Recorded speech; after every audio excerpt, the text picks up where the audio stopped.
Hi guys. Tonight we find ourselves stepping into a medieval battle camp, and you feel the icy wind bite at your cheeks.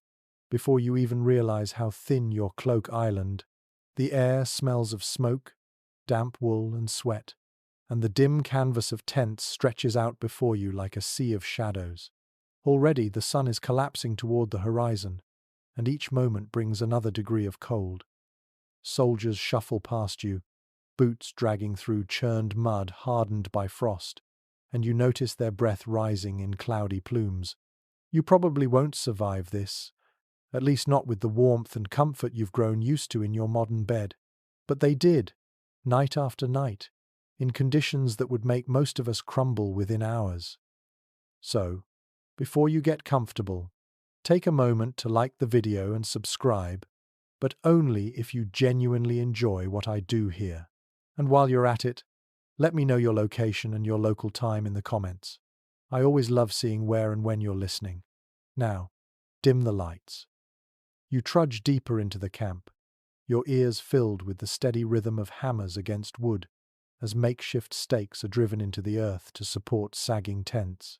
The cold is not just an inconvenience, it is an enemy in itself. Chroniclers of medieval campaigns often wrote about how winter claimed more soldiers than sword or spear. During the 100 Years' War, for instance, armies struggled not only with their foes, but with frost that cut into fingers and froze barrels of ale into useless blocks. Historians still debate whether commanders underestimated the impact of climate, or whether soldiers simply endured because they had no other choice. You glance around. The camp feels both alive and fragile, like a great beast with thousands of tiny hearts beating beneath thin canvas walls.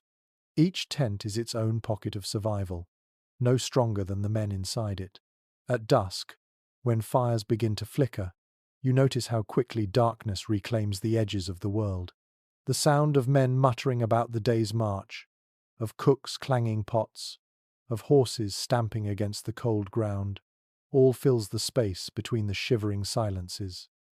The ground beneath you is stiff, almost brittle, and as you crouch you realize that the earth itself seems to crackle under pressure. Soldiers hated this. The frozen floor of the camp was unyielding, stealing heat from their bodies whenever they tried to rest.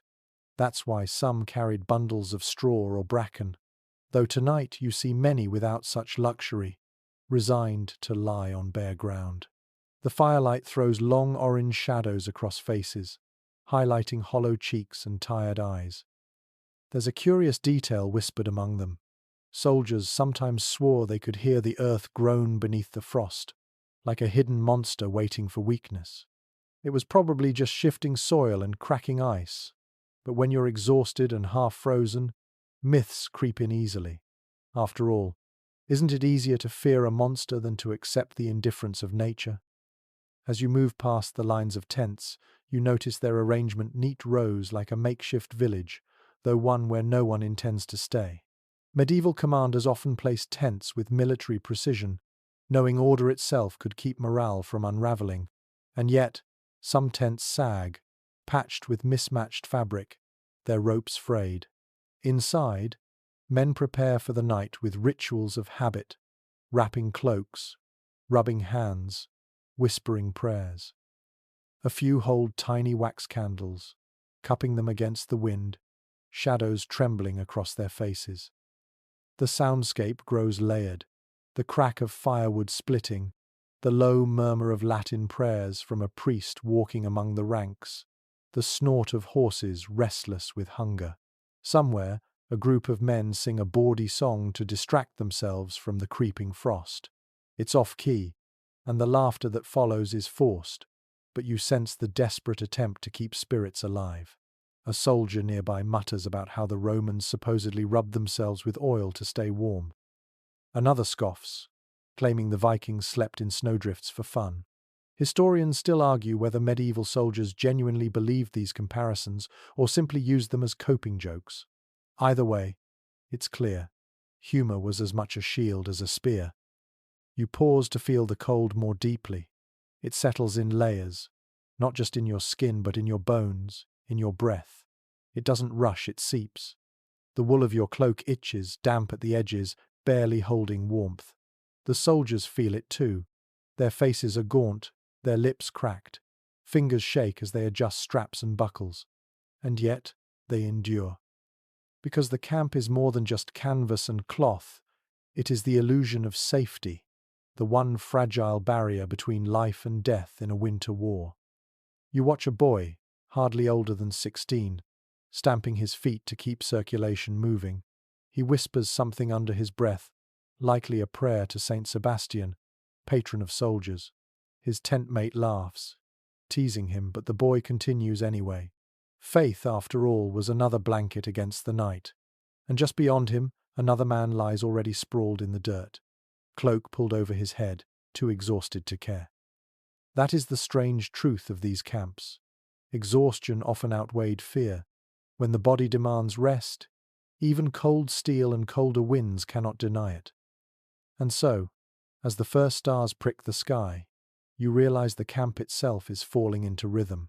Fires glow brighter, voices drop softer, and the long night begins its slow claim.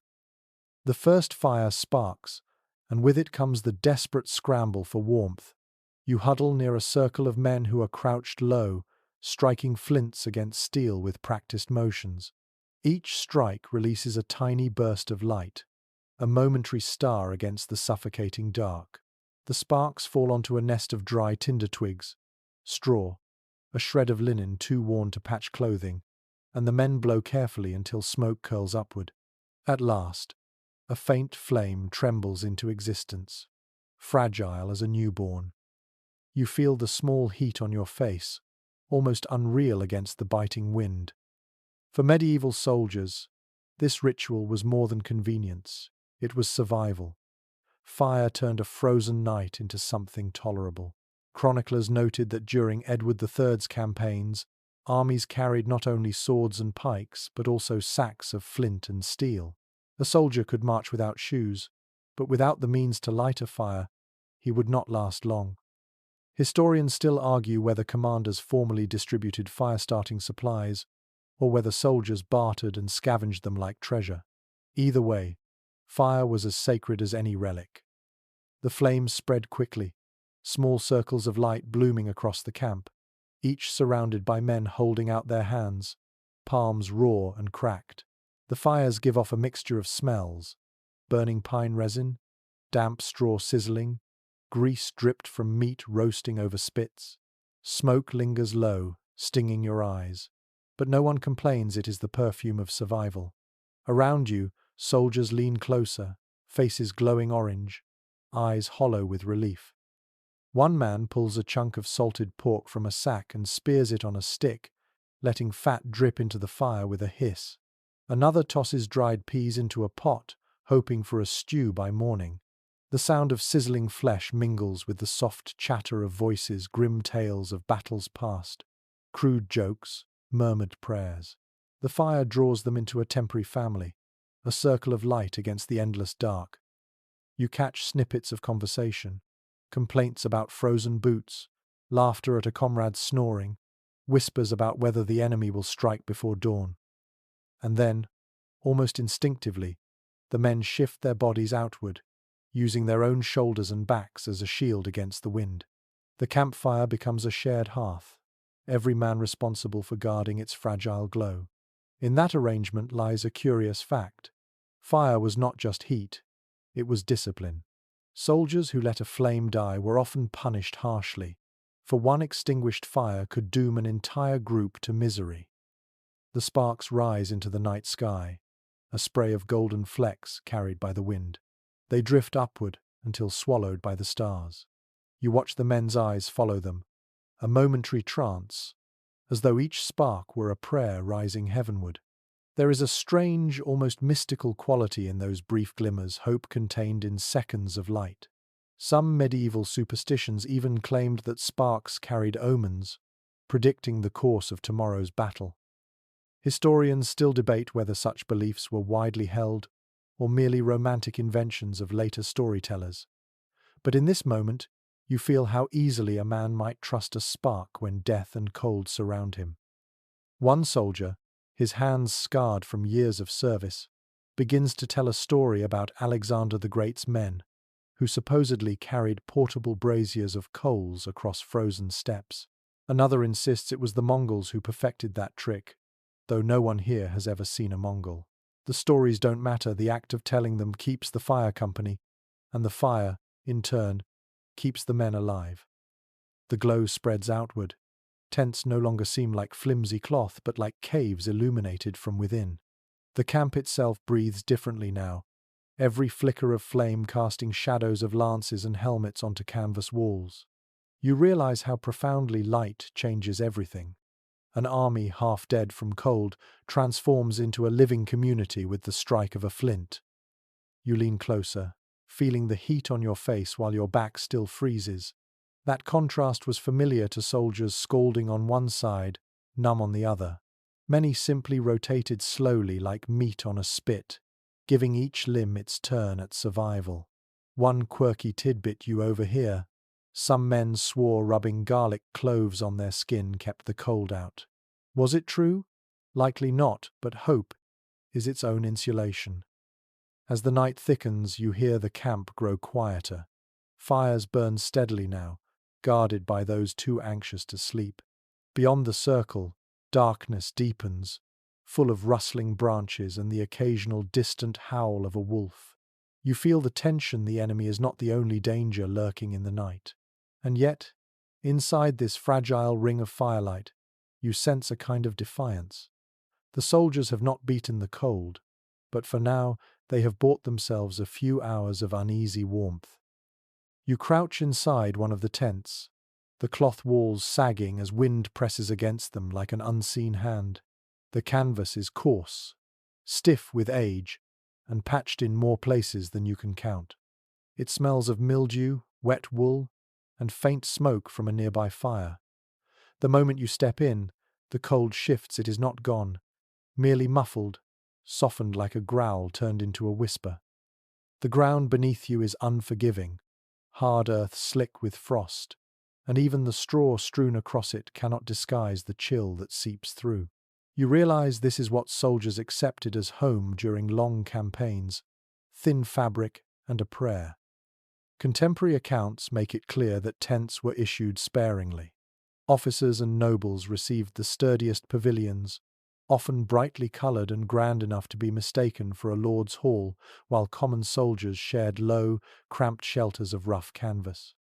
In some campaigns, men were expected to carry the poles themselves, staggering under their weight after days of marching. One French chronicler described them as beast-burdened yet men, highlighting how survival depended as much on hauling shelter as wielding a sword. You glance around. Inside this cramped space, 4 or 5 soldiers huddle together, their cloaks wrapped tightly. The tent is too small to stand upright. Everyone must crouch or sit cross-legged. They place their weapons near the entrance, within reach in case of a midnight attack. Even in sleep, war never leaves them. The space feels more like a burrow than a dwelling, a place where exhaustion wrestles with vigilance. And here's an odd superstition. Some men believed that scratching a cross on the tent wall kept evil spirits, and even cold winds, from entering. It's strange to think that a quick etching with a knife blade might stand against winter itself. Yet when the darkness pressed close, such gestures became comforting rituals. You run your hand across the wall and imagine countless invisible crosses layered over years of desperate nights. Researchers remain divided on how effective these tents truly were. Some argue that canvas shelters, when properly pitched and banked with earth, offered significant protection. Others counter that the thin fabric did little, and soldiers may have relied more on body heat and shared bedding than the walls themselves. Archaeological finds of medieval tent fragments show heavy linen treated with oil or wax, suggesting attempts at waterproofing, though whether that kept warmth in is still debated. As you settle on the straw floor, you notice how the fabric flutters at every gust, sighing as though alive. Each draft snakes across the ground, chilling your ankles. The men curse softly, tugging cloaks tighter. One soldier jokes that if you pressed your nose too hard against the wall, Frostbite would claim it before dawn. The laughter is weak, but it spreads. Humor, here, is as precious as fire. The claustrophobia grows as the night deepens. Outside, the campfires crackle, their glow faint through the seams of canvas. Inside, shadows press in. The soldiers shift, finding places to lean against one another, backs propped, heads nodding. You catch the quiet rhythm of breathing, the occasional cough, the rustle of straw. In this strange chorus, the tent becomes a womb of exhaustion. One curious trick surfaces. Soldiers sometimes placed heated stones or bricks from the fire at the center of their shelter, covering them with earth to prevent burns. The warmth would last for hours, radiating like a hidden heart. The problem, of course, was carrying such stones after marching miles. Still, the thought that men once slept around glowing rocks makes you smile at human inventiveness. The tent itself is an emblem of hierarchy. Nobles reclined on raised bedding with thick furs, while foot soldiers scraped by with straw mats. Some records describe commanders holding councils in heated pavilions, while their men froze only a few yards away. The inequality was stark, yet ordinary soldiers rarely questioned it. Cold was expected, suffering was assumed. You, on the other hand, feel every draft like a personal insult. A soldier at your side mutters about how he longs for the warmth of a hearth back home, where his mother would place logs so large they burned through the night. Another describes how in his village, people slept in barns, pressed between cows for heat. These comparisons hurt more than they comfort, for they remind each man that home is far away, and the night will not end quickly. There's a soft tapping against the canvas rain, or perhaps sleet. The sound multiplies until it becomes a steady drumming, like distant applause. Water seeps through the seams, dripping onto cloaks and straw. The men shuffle, cursing, but there is little to do. Waterproofing was never perfect, and tents often became damp cages. Chroniclers even wrote of soldiers waking to find ice forming along the fabric, sparkling in morning light like cruel jewels. Strange as it seems, some men considered such discomfort almost reassuring. The suffering was proof of endurance, a mark of brotherhood. When you froze, so did everyone else. When your cloak stiffened with frost, you knew your comrades did too. Solidarity was stitched into the canvas as surely as the seams. You lie down at last, cloak pulled tight, the straw crackling under your weight. The cold presses into your bones, yet your body adjusts, searching for warmth where little exists. Outside, the fires dim. Inside, you feel the slow surrender to exhaustion. And so you understand. These rough cloth shelters were not comfort, nor luxury, but symbols of endurance. Every gust rattling the canvas was a reminder that the night belonged to the cold, and only stubborn will keep the men inside alive until dawn. You shift closer to the men inside the tent, and immediately you notice the way their bodies press against each other, shoulders overlapping, knees tucked in tight. It isn't accidental. This is deliberate survival.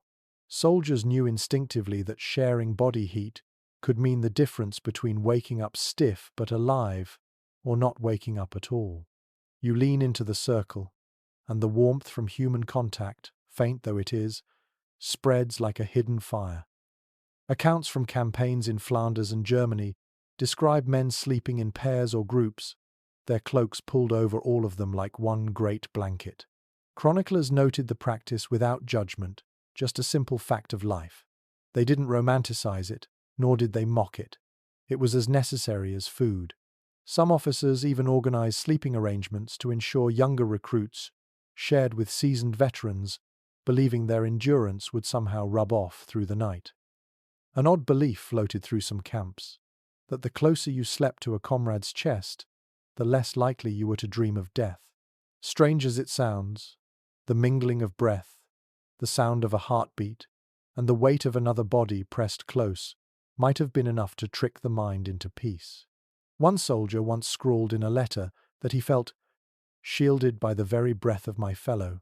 Peculiar but revealing comfort in war was often found in such fragile details.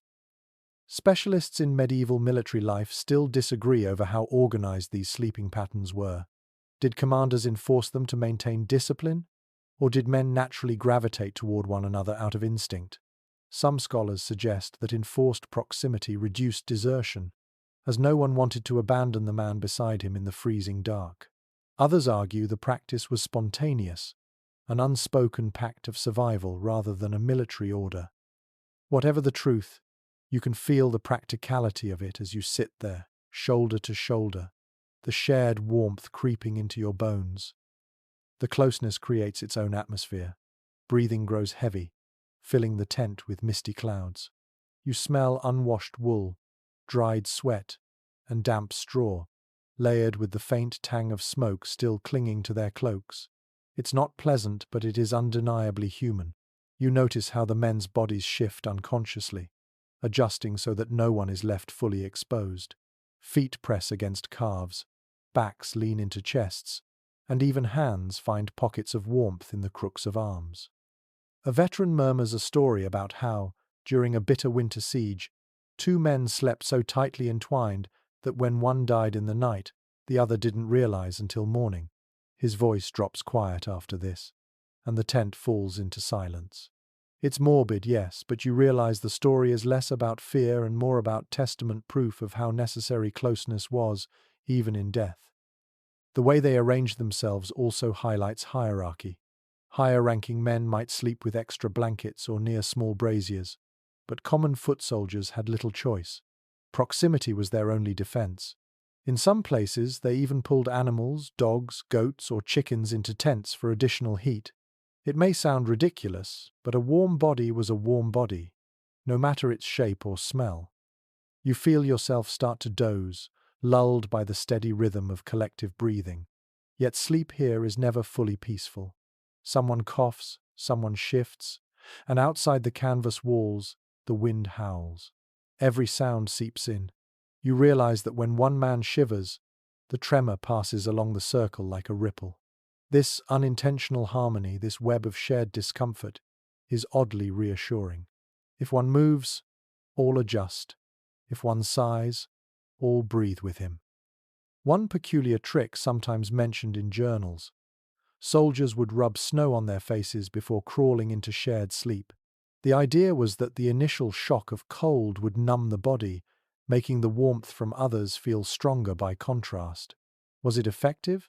Hard to say, but you can picture the desperate logic behind it. As the night stretches, you sense how essential companionship was in a world where loneliness could be lethal. The tent feels less like a shelter of cloth and more like a human furnace, fragile but real. You can't help but think, without each other, none of them would have stood a chance. The straw rustles beneath you, brittle stalks shifting as you try to carve a hollow for your hips and shoulders. Soldiers learned early that bare earth was a thief. It leached warmth from the body until bones felt as though they rested on ice. So they spread whatever bedding they could gather: straw from nearby barns, dried bracken pulled from hillsides, even reeds collected along riverbanks. Anything to form a fragile barrier between flesh and frozen ground. Chroniclers from the Crusades remarked on the constant search for such bedding, describing men scavenging villages not just for food but for armfuls of straw. It wasn't just comfort, it was survival. Without that layer, sleep became a gamble. One English soldier's diary during the Burgundian campaigns notes bluntly, "The frost beneath is sharper than the steel above." That line alone tells you how vicious the ground could feel after a day of marching. There's a curious trick whispered among veterans: sprinkle ashes from the campfire onto the straw before lying down. The idea was that the faint warmth of the embers, even if long cooled, lingered in the ash and delayed the creeping cold. Some swore by it, others cursed it as filthy nonsense. But desperation breeds creativity, and men tried whatever they could. Academic debate continues over just how effective natural bedding really was. Archaeological digs reveal flattened impressions of straw mats preserved in frost-kissed soil, suggesting men used them regularly. Some experts argue that these mats could raise body heat retention significantly, while others counter that dampness quickly spoiled the effect, turning straw into icy sponges by morning. Either way, you can feel how vital even a thin layer must have been as you lie on it now, hearing each stalk crackle like brittle bones. The scent of the straw lingers in the air, sweet, earthy, tinged with mold. You breathe it in, and for a fleeting second it reminds you of harvest barns, of peasant homes, of something gentler than war. Perhaps soldiers felt that too, the connection between bedding and memory. Sleeping on straw wasn't just practical, it brought echoes of village life, of mothers spreading hay in lofts, of children laughing among bales.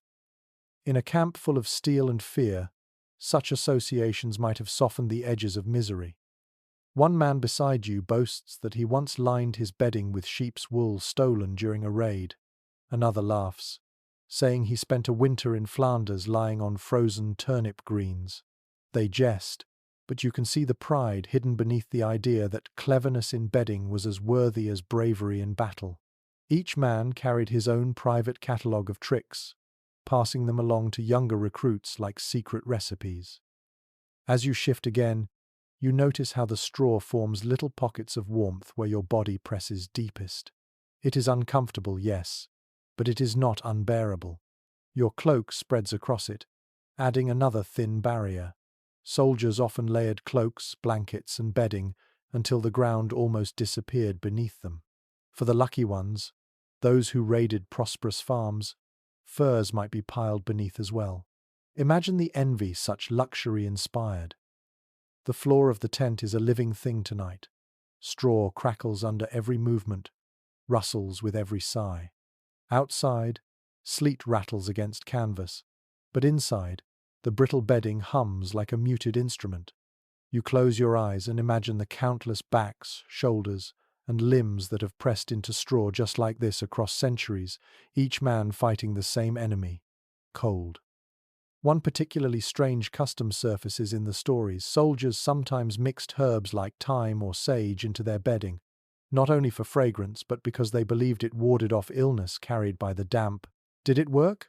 Modern science might doubt it, but you cannot deny the calming aroma it brought. And perhaps, when fear weighed heavy, even the illusion of health was a comfort. As dawn feels impossibly far away, you realize the bedding is more than a cushion.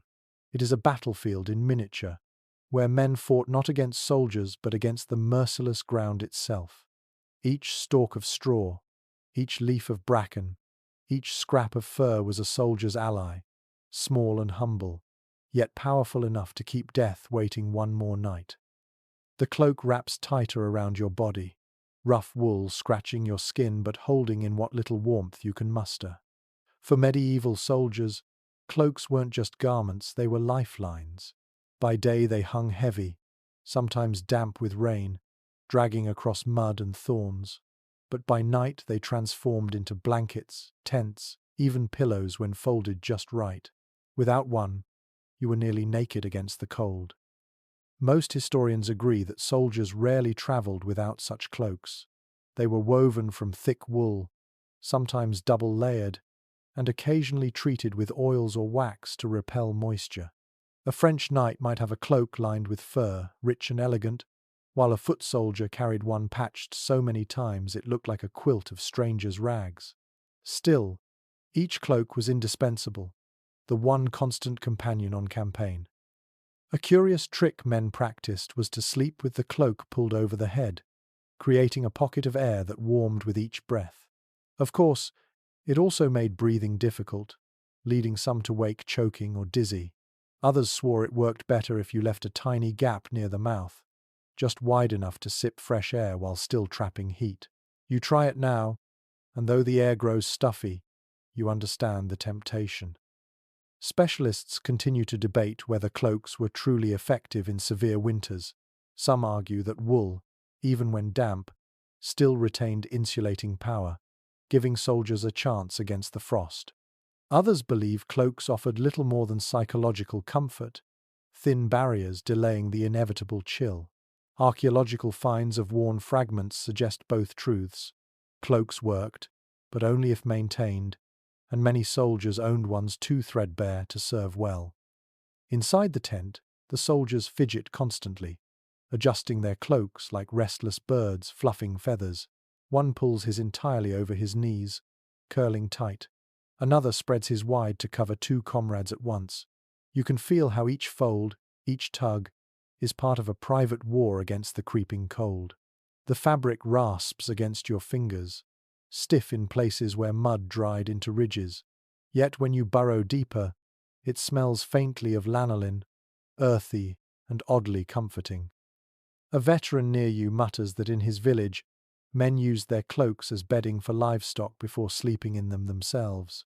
The beasts warm it for you, he jokes, though his tone is weary. Another swears he once saw a man twist his cloak into a makeshift rope to haul wood.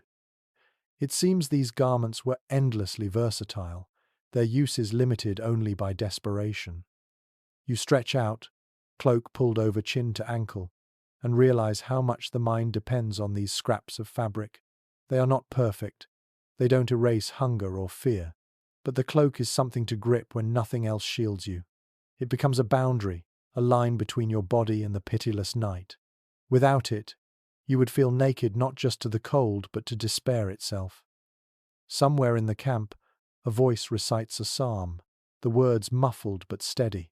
The rhythm blends with the rustle of cloaks, the shuffling of feet, the groan of canvas walls. It is strange how these sounds become lullabies of survival. They soothe in their own rough way, just as the wool soothes despite its itch. One peculiar detail from Chronicles. In extreme cold, men sometimes dipped their cloaks in water, then let them freeze stiff around their bodies, claiming the rigid shell-blocked wind better than loose fabric. It sounds absurd, almost painful, yet you can picture the experiment born from desperation. Whether it worked or not, it shows the lengths to which soldiers would go when winter pressed hardest. The hours crawl on. Each shift of your cloak feels like a negotiation with the elements. Pull tighter, leave a gap, cover the head, free the feet. And all around you, other men are doing the same. Silent dancers in a choreography of cold.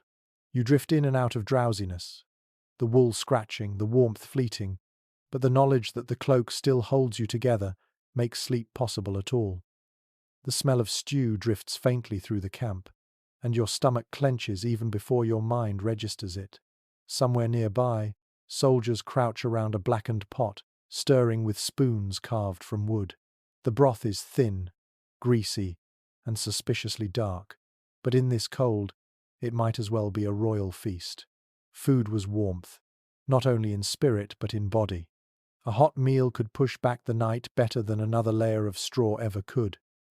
Contemporary records describe rations that sound meager to modern ears: salted pork, dried peas, onions, black bread, so hard it might double as a weapon. Yet these were lifelines. Boiled together in pots, they became what soldiers often called pottage, a mash that filled bellies and, more importantly, stoked inner fires. Chroniclers noted how soldiers ate quickly, often while still on guard, steam rising from bowls into air that froze it almost instantly. A curious superstition clung to these meals. Some men believed that meat cooked until nearly rotten carried extra strength, as though enduring decay made it more potent. It may sound revolting, but desperation breeds odd comforts. One soldier claimed in a letter home that he feared the stew that lacked stink, for then it lacked power. Perhaps he was joking, or perhaps hunger warped humor into survival. Researchers continue to question just how nutritious such fare truly was. Did these greasy, boiled-down concoctions really provide enough energy for men marching miles through snow? Some argue yes, pointing to the heavy fat content. Others doubt it, citing frequent illness and exhaustion noted in records. The truth probably lies somewhere between, enough to limp on, but not enough to thrive. The stew pot bubbles, spitting fat into the flames. Men pass wooden cups, scooping portions, blowing across them to cool before swallowing. The steam fogs their faces, giving them ghostly auras in the dim firelight. You taste it salty, metallic, Overwhelming, but warmth spreads down your throat, and suddenly the night feels less cruel. The food clings to your ribs, heavier than the thin cloak could ever manage. One man jokes that if the enemy smelled their cooking, they'd retreat without a fight. Another mutters that the stew tastes like the inside of a boot, but still he gulps it down. Laughter ripples, weak but real. You realize that in a place where every breath bites with frost, even foul food becomes a blessing. Occasionally, soldiers improvised with what they found: roots dug hastily from frozen fields, scraps of horse meat, or even foraged mushrooms. One quirky detail passed among ranks was that boiling leather straps into broth could stave off starvation for a night. Whether myth or reality, you can imagine men chewing softened leather in flickering firelight, trying to pretend it was meat. The smell of the stew lingers, sharp and sour, mingling with smoke and damp wool. Yet it grounds the senses. It says, "You are alive, and you have eaten, and that is enough for tonight." Hunger may return tomorrow, but for these hours, your body glows faintly from within. As you finish your portion, you feel the weight of fatigue deepen. The camp grows quieter, men lying back on cloaks and straw, bellies warmed, spirits dulled. Food has done what it always does. It has softened the edges of misery, turning the battlefield into something almost domestic. For a brief moment, you can almost believe you are not at war at all. You find yourself outside again, the tent flap pushed aside, and the shock of cold air cuts sharper now that your belly holds warmth. Across the camp, shadows stretch long around dwindling fires. Not everyone is lucky enough to sleep tonight. Some men draw the short straw and take their turn as sentries. Guard shifts in the cold are perhaps the cruelest test of endurance. Contemporary accounts stress how vital these night watches were. Without them, surprise raids could devastate entire armies before dawn.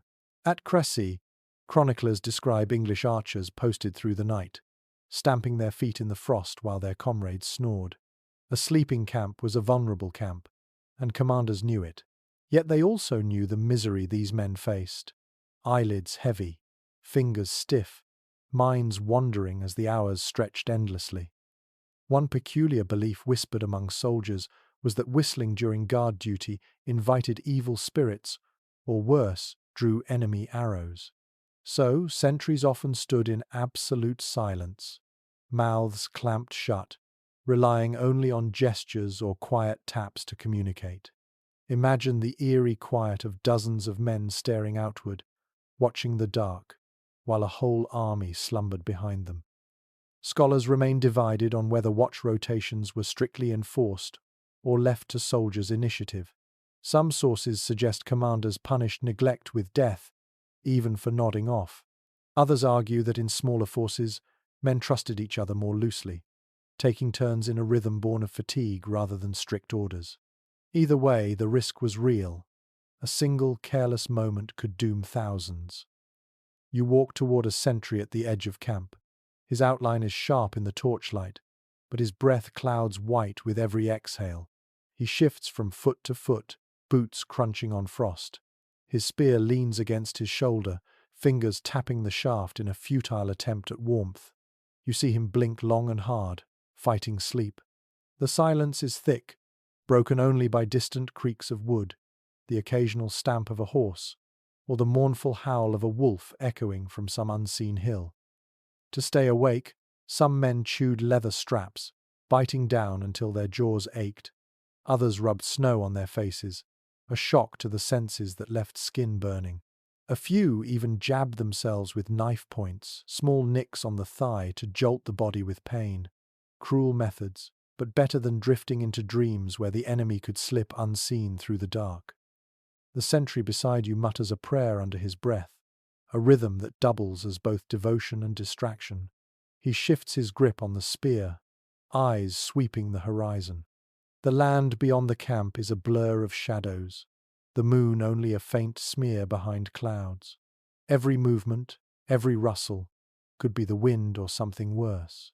Fear and cold blur together until they feel the same. Oddly, some soldiers reported preferring guard duty. despite the cold. They claimed the solitude gave them peace, a moment away from the crowded tents and stench of unwashed men.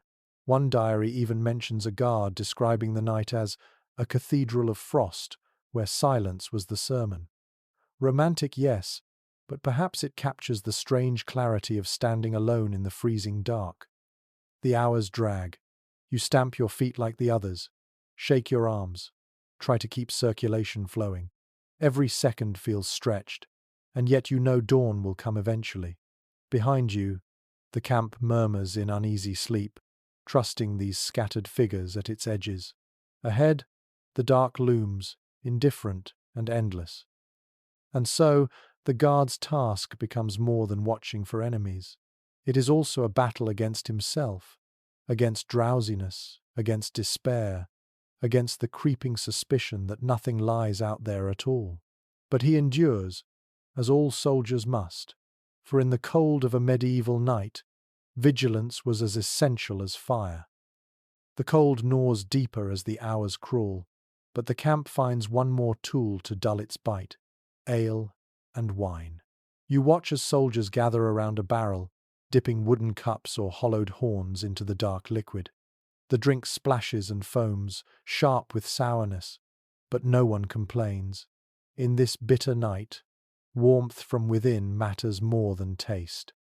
Chroniclers of the 100 Years' War often mention barrels of ale rolling along with supply trains, treated with as much reverence as sacks of flour. Commanders knew full well that spirits kept men from collapsing in misery. Ale filled bellies with liquid calories, wine lifted morale, and both dulled the edge of cold.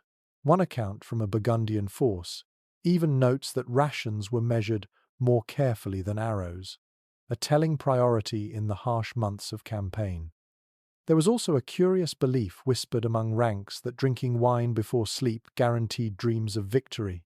Some claimed it coaxed visions of saints or angels, others said it drew out darker omens. A few even boasted that strong ale worked better than fur, warming the blood more reliably than any cloak. Whether exaggeration or truth, you see how men clung to the idea. Drink enough, and perhaps the cold would seem like nothing more than a distant memory. Modern scholars are still uncertain about just how effective alcohol was in such conditions. Some argue it gave dangerous illusions of warmth, relaxing the body even as it lost heat faster.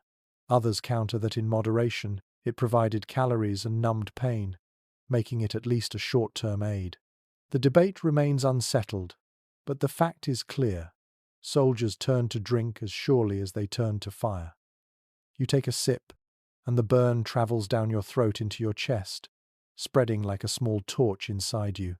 The sensation is fleeting, but it brings a sigh of relief. Around you, laughter rises louder now, a little looser. Men joke about past battles, about women waiting in distant villages, about commanders who snore louder than war drums. The drink blurs edges, softens fear, and in its haze, camaraderie flourishes. Of course, excess had its price. There are tales of men drinking so heavily they missed their watch, waking only to find punishment waiting. Others staggered out of tents and froze in ditches before dawn. Yet these warnings rarely deterred the desperate. Cold presses harder than discipline, and the bottle's promise glowed brighter than reason. You glance at one group where a soldier pours wine into a shared cup, each man taking a turn before passing it on. Their faces are flushed, steam rising as breath mixes with laughter. Someone strums a lute string, badly out of tune, but no one minds. Music and drink fold together, wrapping the camp in a brief illusion of festivity. An old veteran leans toward you, whispering that he once heard of men mixing spices into their wine, pepper, cinnamon, even mustard, claiming it chased away the frost better than plain drink. Whether truth or tall tale, you imagine the fiery concoction burning like a forge in the belly. The idea itself makes you warmer. The camp grows hazier as mugs empty. Men slump back onto straw, cheeks flushed, sighing with contentment. For some, the alcohol buys a few hours of heavy, dreamless sleep. For others, it coaxes vivid visions, saints marching with swords of flame, or enemies vanishing like mist. You see their expressions twitch, their lips mutter in slumber. Drink has opened doors they cannot close until morning. And so you understand, in these medieval camps, ale and wine were not luxuries. They were medicine, shield and solace, poured into weary bodies like liquid fire. Against the relentless cold, soldiers raised their cups, not in celebration but in defiance. You duck back into the canvas shelter, and the air inside is dense, heavy with a haze that makes your eyes sting. A brazier glows faintly in the corner, little more than a clay bowl filled with coals, its embers pulsing red. Smoke curls upward, hesitates, and then spreads in sluggish ribbons through the tent. The warmth is real, but so is the danger. Contemporary records note that small braziers and makeshift fire pits were sometimes carried into tents during bitter nights. They gave soldiers a pocket of heat, enough to take the edge off frost. Chroniclers wrote of men huddling around them until their faces flushed and their backs froze. Yet there are also accounts of camps lost to fire when sparks caught the cloth walls, the blaze racing faster than anyone could escape. Comfort and catastrophe balanced on a knife's edge. An odd rumour circled among soldiers that sleeping in smoke itself hardened the lungs, making men more resistant to illness. Others swore that the fumes drove away evil spirits. You cough gently and feel your throat scratch raw. Whether superstition or not, the belief shows how men justified what they endured. To them, the suffocating haze was not a hazard, it was another shield, invisible but present. Historians still puzzle over how widespread this practice truly was. Some argue that braziers were common, especially in wealthier armies with access to clay pots. Others suggest they were rare luxuries, too dangerous and too costly for ordinary soldiers. The evidence is scattered, leaving the question suspended between likelihood and myth. Inside this tent, the brazier becomes the tent's fragile heart. The glow flickers against canvas walls, painting them with shadows that shift and stretch like restless ghosts. You feel heat on your shins, almost scalding, but your back remains chilled. Soldiers here learn the rhythm of turning slowly, presenting each side of their body to the coals until warmth cycles through their limbs. They look like meat roasting on invisible spits, bodies rotating in silence. The smell is thick burning wood mixed with damp wool and sweat. Your eyes water, and you notice others wiping tears unconsciously, as though grief has seeped into the air. Yet no one moves the brazier. They accept the discomfort because the alternative is worse. Cold is merciless, smoke is tolerable. One soldier mutters that the fire demons must be appeased, tossing a scrap of bread crust into the coals. Another grins, swearing that the crackle that follows is proof the spirits are satisfied. Superstition again, but you sense how these rituals comfort men. When you live on the knife's edge of frost, every small act feels like insurance. Occasionally, soldiers doze too close, their cloaks smouldering before they wake with a yelp. You catch the acrid scent of singed wool and hear laughter that hides nerves. Fire keeps you alive, but it never forgets its own hunger. The brazier hums, faint but steady, as though it breathes with you. Outside, the wind howls, battering the tent walls. Inside, the smoke presses heavier, settling into every fold of cloth, every hair and pore. You lie down, blinking against the sting, and pull your cloak higher. Despite the sting in your throat, warmth seeps into your bones and your body slackens. And so, half asleep, you realize the strange truth. Soldiers often chose between choking on smoke or freezing to death. Tonight, you understand why many chose smoke. For at least in that haze, the body could surrender to sleep without shivering itself awake. You stumble toward the edge of the camp, where horses are tethered, their breath puffing clouds in the dark like chimneys. The air here is thicker, pungent with hay, manure, and the musky smell of sweat-soaked hides. It may not be pleasant, but in a world of icy winds, warmth is warmth, and the soldiers know it. They spread cloaks on the ground near the animals, curling up close enough to feel the heat radiating from the beasts' flanks. Contemporary records describe this practice without surprise. Men slept near their mounts during sieges and marches, treating them as both companions and heaters. Horses were wealth on legs too valuable to be left unattended. Guarding them while stealing warmth was simply efficient. Accounts from campaigns in Eastern Europe speak of men waking with their cloaks stiff from frost, yet their faces flushed from the heat of the animals pressed against them. A curious tidbit floats among the soldiers. Some claimed that sleeping close to horses gave them stronger dreams, filled with visions of speed and power. Others even believed that inhaling the steam of a horse's breath could keep frostbite at bay.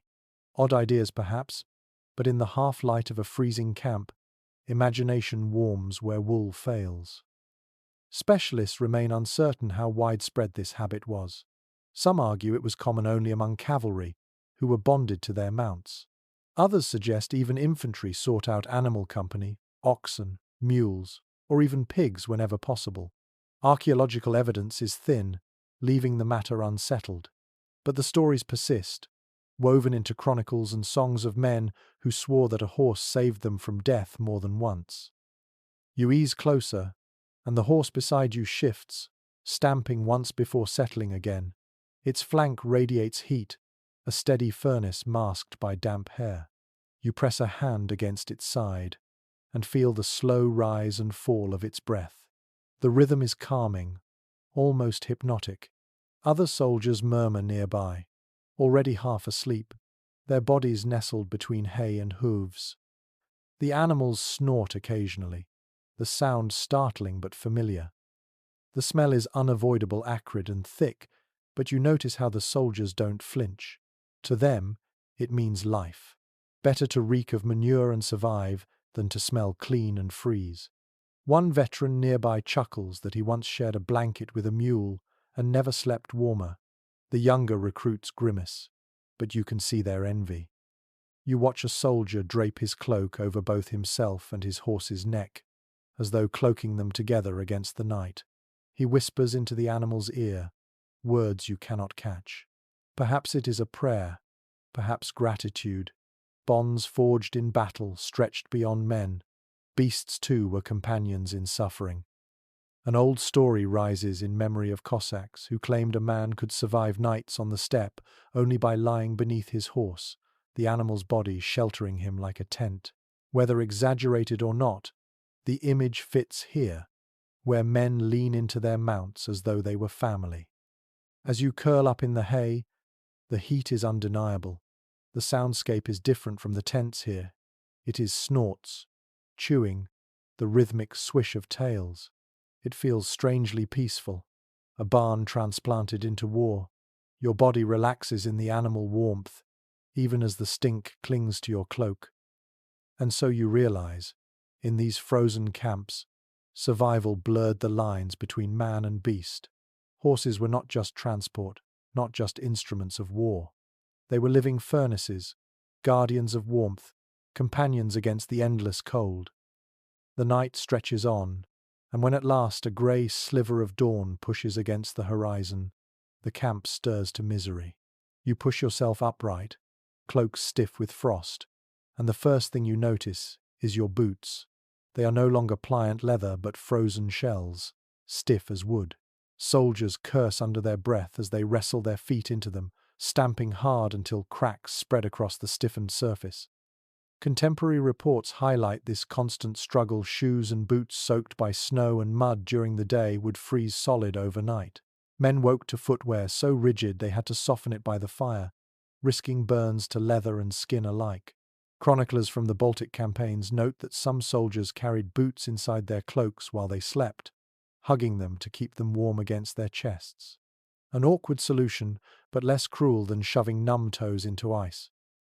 A curious rumor persisted among some armies, that urinating into boots before dawn was a secret way to thaw them. The warmth worked, yes, but the result was unbearable stench. Still, desperate men chose humiliation over frostbite. It sounds absurd to you now, but in a frozen camp where every toe mattered, dignity often gave way to survival. Scholars remain divided on whether frostbite was a common cause of attrition or a more modern exaggeration.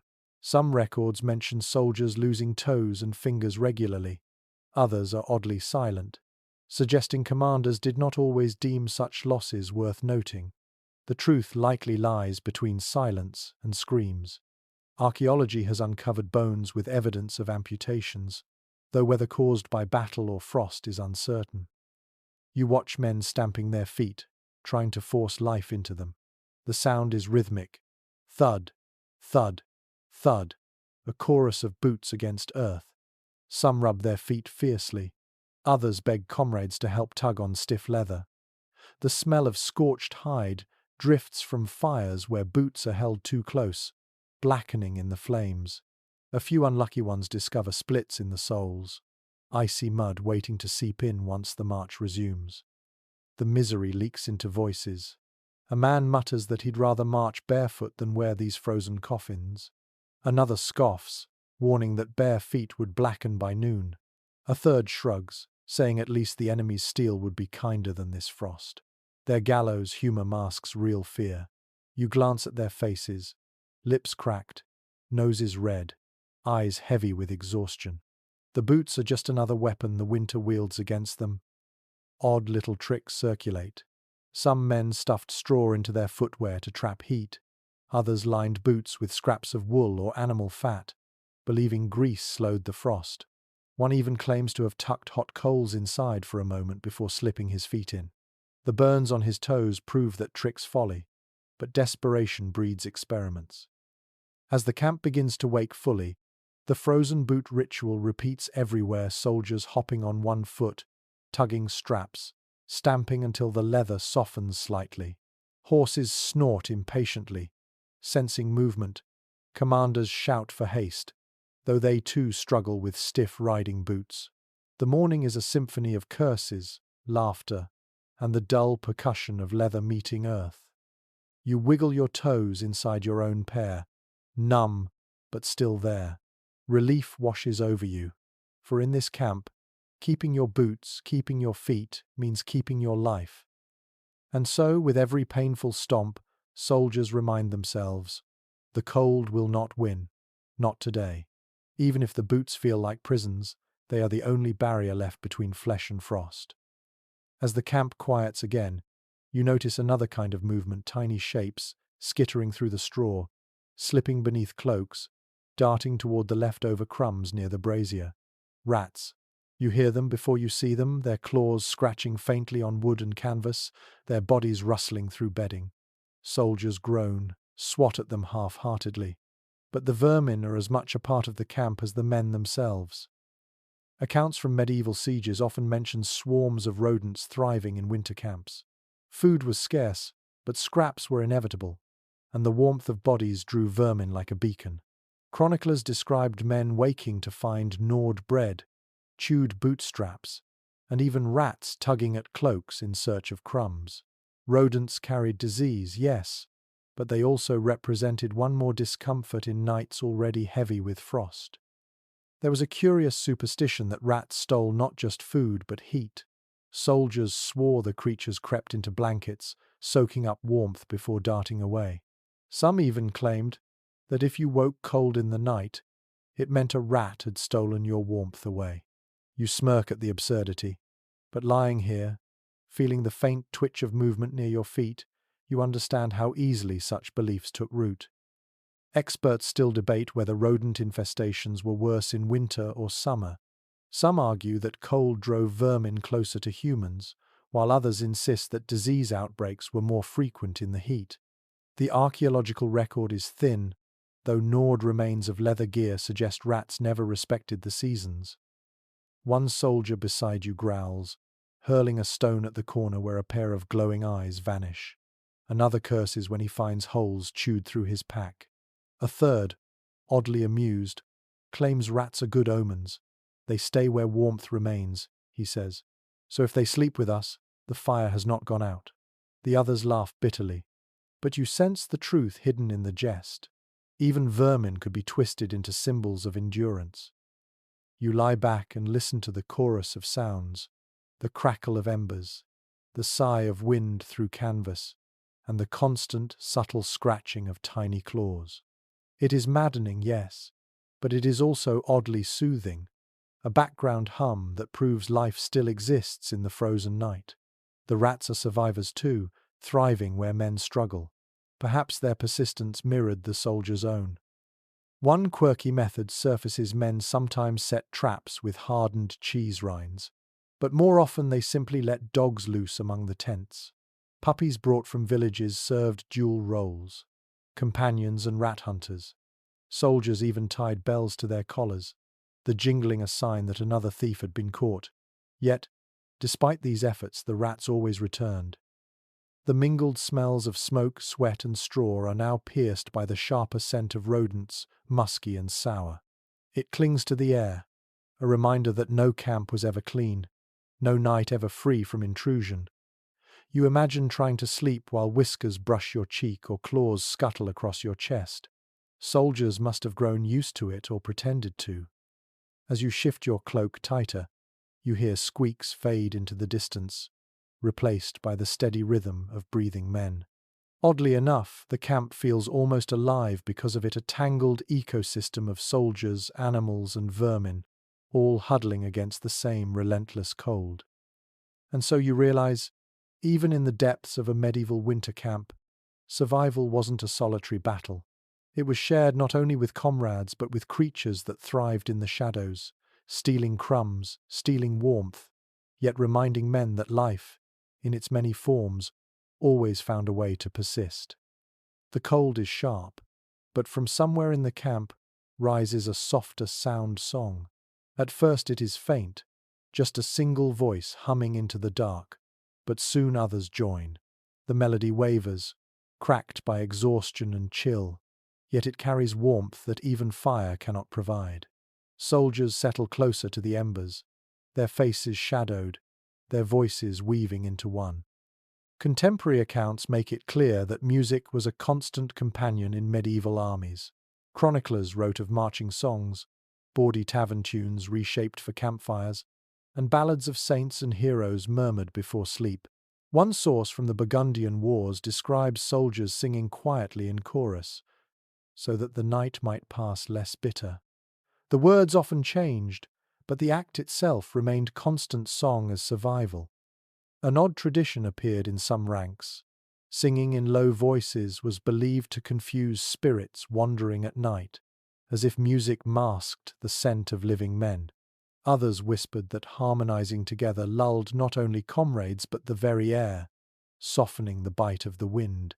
Superstition or not, the sound of many voices rising in the dark had its own undeniable power. Modern researchers disagree on whether soldiers composed entirely new songs during campaigns or simply recycled old folk tunes. Some argue that the harsh rhythm of marching and the monotony of camp bred unique verses. Others believe most songs were borrowed from home, comfort carried in melody rather than invention. Evidence remains scarce, leaving the debate unresolved. The singing tonight shifts between humor and sorrow. One verse mocks a commander's clumsy horse, another remembers a girl left behind in a far-off village. Laughter ripples at the jokes, then fades into sighs at the memories. You realize that each note is a thread binding men together, stitching courage from shared breath. The fire cracks, throwing sparks into the dark. Voices rise louder, bolder now. The sound cuts through the howling wind, and for a moment the camp transforms. You no longer hear shivering or coughing, you hear harmony. The music fills the cold spaces that blankets and cloaks cannot. A soldier near you pulls out a battered flute, its notes thin but clear. The tune is clumsy, yet the men cheer. Another taps rhythm on a shield, turning iron into drum. It is not skillful, but it is human, and it keeps despair at bay. The smell of smoke and damp wool blends strangely with this music, creating an atmosphere halfway between church and tavern. You close your eyes and listen. The voices carry images: fields of spring flowers, feasts in warm halls, children laughing at midsummer fairs. Song transforms the camp, at least in memory. And when the last note fades, the silence it leaves is almost sacred. The men settle back onto straw, heads bowed, breath easing. The night is no warmer, but it feels less hostile. Music has done its quiet work. And so you realize, in medieval battle camps, songs were not just entertainment. They were blankets woven of sound, wrapping weary men in the illusion of warmth and the comfort of home. Against the merciless cold, melody became another kind of fire.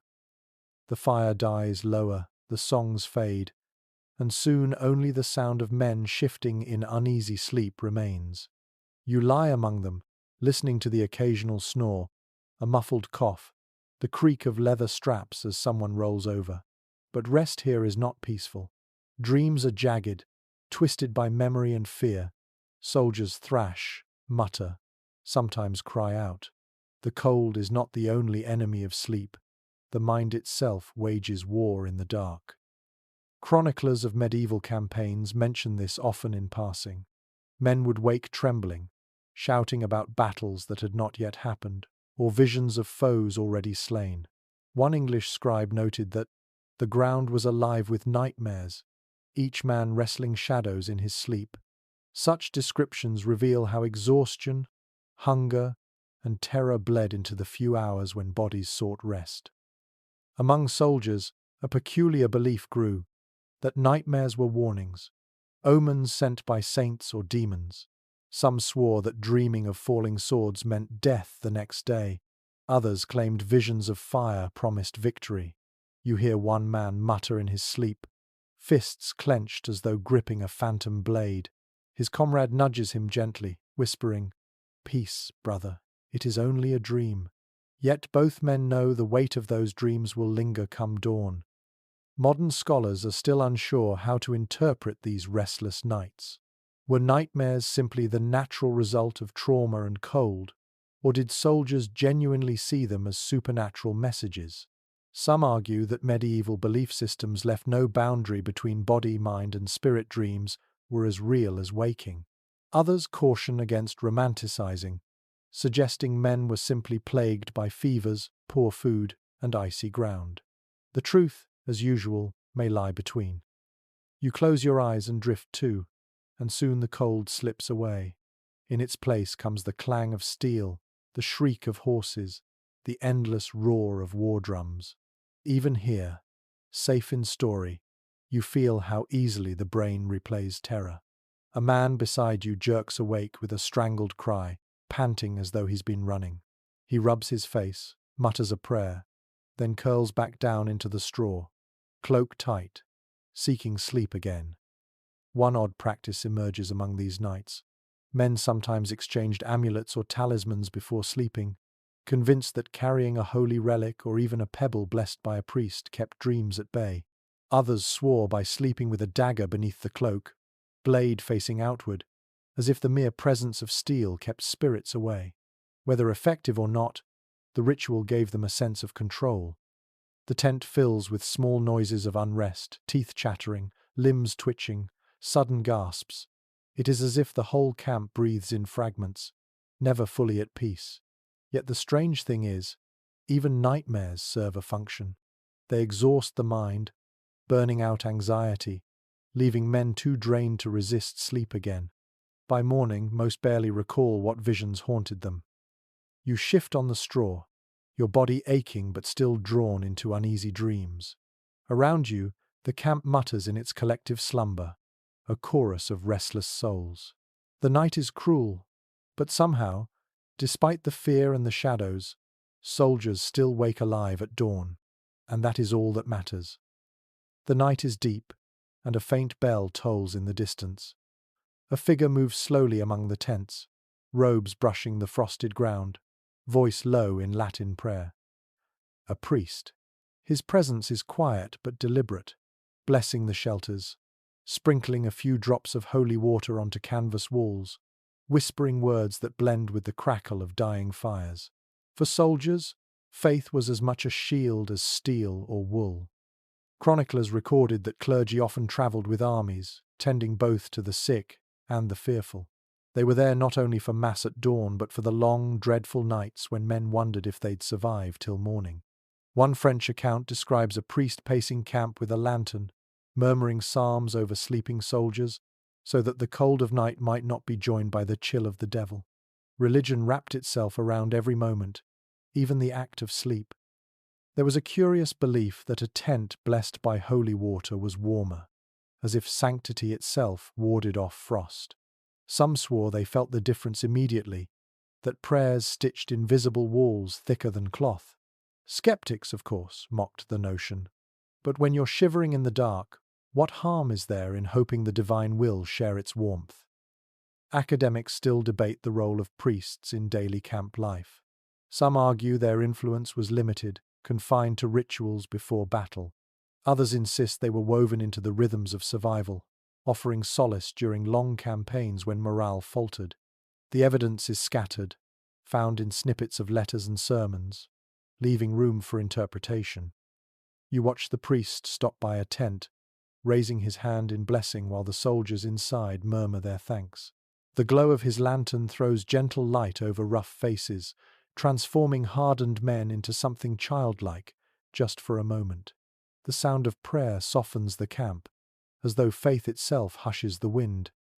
Inside one tent, a group recites the Lord's Prayer together before lying down, their voices low and steady. The rhythm becomes a lullaby, soothing even those who only half believe.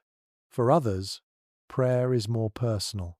A soldier clutches a wooden cross, fingers tracing its grooves until his breathing evens.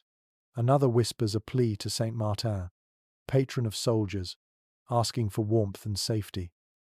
You realize that for many, faith was the last line of defense when cloaks, fires, and comradeship failed. An unusual ritual surfaces. Some men drew chalk crosses on their boots or blades before sleeping, believing it would keep frost and enemies alike at bay. Others tied small relics, bits of cloth, saint medals, even bones to their cloaks. Whether true protection or not, these tokens gave them the courage to close their eyes in a world where danger never slept. The camp is quieter now, the murmurs of prayer fading into silence. The priest walks on, lantern bobbing, until he disappears into the night. Yet his presence lingers. The soldiers seem calmer, their breathing steadier, as though the words left behind a blanket of peace. You lie back, eyes half closed, and feel the weight of ritual settle into the camp. The cold is still sharp, the wind still cruel, but faith has created a kind of warmth that no fire could. And so you realize, in these medieval camps, survival depended not only on fire, straw, or cloaks, but on belief. A whispered blessing, a drop of water, a simple prayer, these were as real as any shield against the night. The priest's lantern fades into the dark, but the camp is not filled only with men of the sword and cross. Moving quietly between tents are figures with baskets, rolls of cloth, or bundles of food camp followers. These were the wives, children, traders, and wanderers who trailed armies across Europe. They were cooks, healers, washerwomen, merchants, and sometimes companions in less official senses. In the brutal cold, they brought more than supplies, they often brought extra warmth. Chroniclers rarely gave them much attention, yet their presence seeps into the margins of records. An account from the Hussite Wars mentions 100 women and boys who carried wood, fetched water, and spread bedding. Their role was rarely glorified, but without them, the camp's survival would have faltered. They were the invisible scaffolding, holding soldiers upright. A curious tale lingers of women sewing extra blankets from looted cloth, piecing together scraps of velvet, linen, and wool into patchwork quilts. Soldiers swore these made warmer bedding than any cloak, not because of their quality, but because of the care stitched into them. Whether true or imagined, the idea of warmth sewn by human hands gave hope to men drowning in frost. Historians remain divided on how dependent armies were on these followers. Some argue they were indispensable, feeding and clothing men when official supply lines collapsed. Others suggest commanders resented them, seeing mouths to feed and discipline undermined. Evidence points both ways, showing the tension between necessity and nuisance. Still, soldiers themselves rarely complained. On nights like this, A blanket passed from a follower's hands might be worth more than gold. You watch as a woman bends into a tent, spreading an extra fur across a group of young recruits. They sigh, their bodies relaxing instantly under the added weight. Another figure offers a steaming cup of broth to a man on watch, his numb fingers curling gratefully around it. The small gestures ripple through the camp, softening the edges of despair. The smells shift, broth rich with herbs, warm bread crusts carried in baskets, even a hint of lavender tucked into bedding. Against the stench of smoke, sweat, and manure, these scents are astonishing, reminders of homes left behind. They linger, creating islands of comfort in a sea of misery. An odd superstition whispers here too. Some soldiers believed that a blanket given by a woman carried luck, guarding the soldier not only from cold but also from enemy blades. You hear one man boast that he survived a skirmish because he wrapped himself in his lover's shawl. His comrades laugh, but they nod too, half believing. You notice how the camp followers themselves endure the same cold. Their cloaks are no thicker, their bedding no softer, yet they continue moving, carrying warmth from one place to another. The soldiers mutter thanks, some awkwardly, others with genuine tenderness. The boundary between warrior and civilian blurs in these exchanges, revealing the humanity that survives even here. As you curl back under your own cloak, the weight of an extra blanket across your shoulders changes everything. The straw no longer feels so biting, the drafts less cruel. It is astonishing how a single layer can transform a night from torment to tolerable. And so you realize, the warmth of medieval camps did not come only from fire or body heat. It came from the invisible hands of those who followed the quiet labor, the stitched blankets, the whispered comfort that kept men alive when steel and frost pressed too close. The night drags forward, and when you step outside the tent again, a new sound greets you, the hard, brittle crack of ice. Soldiers gather around water barrels, cursing as they strike the frozen lids with spear butts and daggers. What should be a simple drink has become another battle. The surface is sealed thick, the liquid trapped beneath like treasure locked in glass. Accounts from winter campaigns describe this frustration with weary detail. Men woke to find buckets and barrels turned solid, horses' troughs rimmed with jagged crystals. Chroniclers during the Northern Crusades noted that the men hacked at their drink as though it were enemy stone. Even the simplest act, slaking thirst, demanded effort and strength. One curious belief spread among soldiers that drinking icy water straight from cracked barrels stole the fire from the belly. Some swore it weakened the spirit, others feared it courted fever. A few insisted, oddly, that letting the ice melt naturally by fire made the water blessed, as if the transformation carried divine approval. Desperation made rituals out of necessity. Modern researchers disagree on whether frozen stores seriously hampered medieval armies. Some argue soldiers often melted snow when barrels froze, making the issue minor. Others contend that snow alone could not meet needs, especially for horses, and that frozen barrels represented real crises in long sieges. Excavations near old encampments have uncovered charred barrel staves, suggesting desperate attempts to break or burn containers open. You watch now as men hack at ice, shards flying into the air, glittering like broken glass under torchlight. Their hands are stiff, clumsy with cold, and every strike sounds more desperate than the last.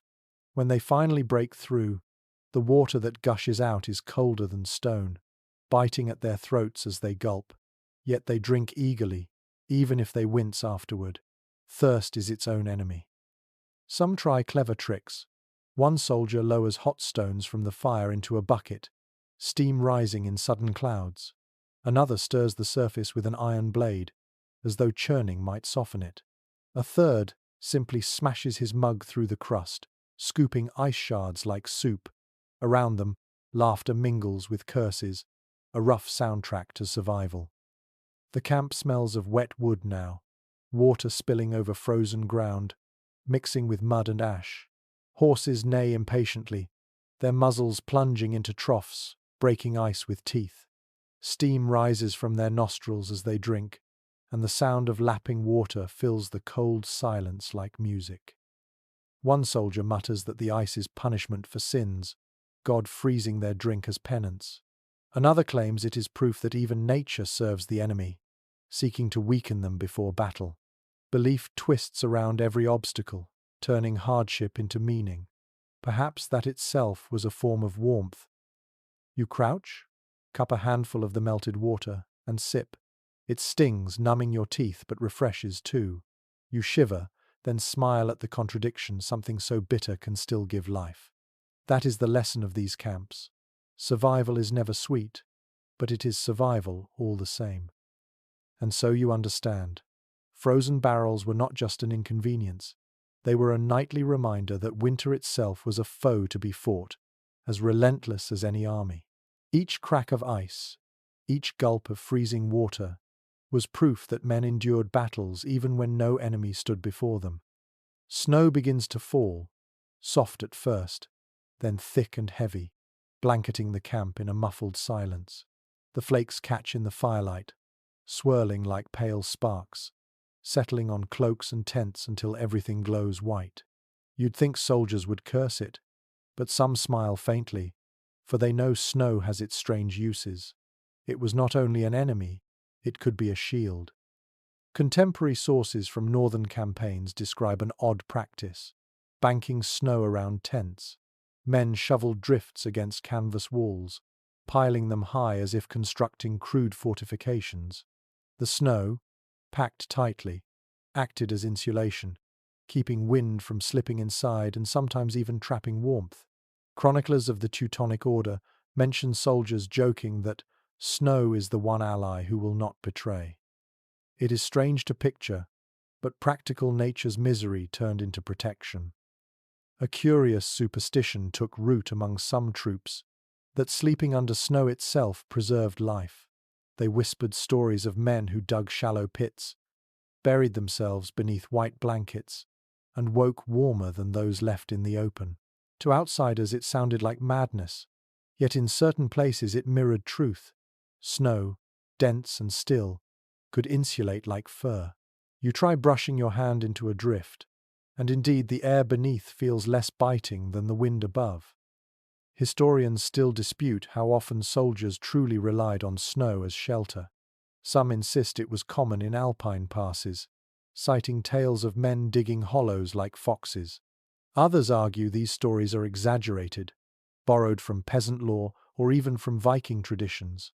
Archaeological evidence is scarce, leaving the question open to speculation. Still, the persistence of the tales suggests at least some truth. You watch now as soldiers scoop snow with shields, pressing it against tents, stomping it firm with boots. Their laughter rings oddly bright, perhaps because for once the cold provides aid instead of harm.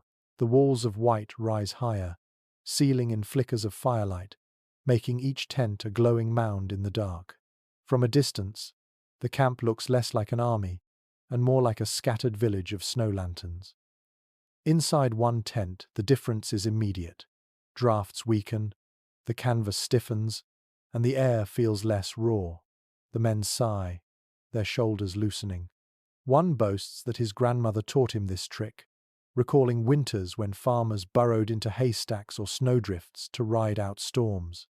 Others nod, murmuring about home, about roofs weighed down with snow that somehow kept houses warmer within. For a moment, nostalgia takes the edge off frost. A soldier jokes that the snowbanks might trick the enemy into thinking the camp deserted, buried overnight.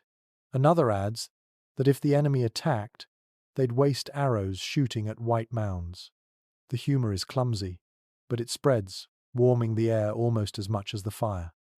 The smell of the camp shifts to less smoke-dense, more crisp, as if the snow scrubs the air clean. You breathe deeply, lungs aching from the chill yet filled with freshness. It is not comfort, but it is clarity. And as you lie back on your straw bed, the snow muffling the outside world, the silence deepens, the wind fades, the crackle of fire softens, and you feel cocooned, almost safe. It is a strange irony that the very thing soldiers cursed on the march becomes their ally in sleep. And so you realize snow was not only a symbol of hardship. In the frozen heart of medieval battle camps, it sometimes became a blanket itself, cold to the touch, but strong enough to hold death at bay until morning. The silence of snow settles, but soldiers know the real battle is fought at the edges of their own bodies. Hands and feet, noses and ears, those fragile extremities suffer first. That is why you notice the simple garments pulled from packs, woolen caps tugged low over ears, mittens stitched from scraps of cloth, sometimes even socks cut from torn cloaks. These little protections look almost laughably humble, but in truth, they are the first defense against frostbite. Contemporary accounts often describe caps as near universal.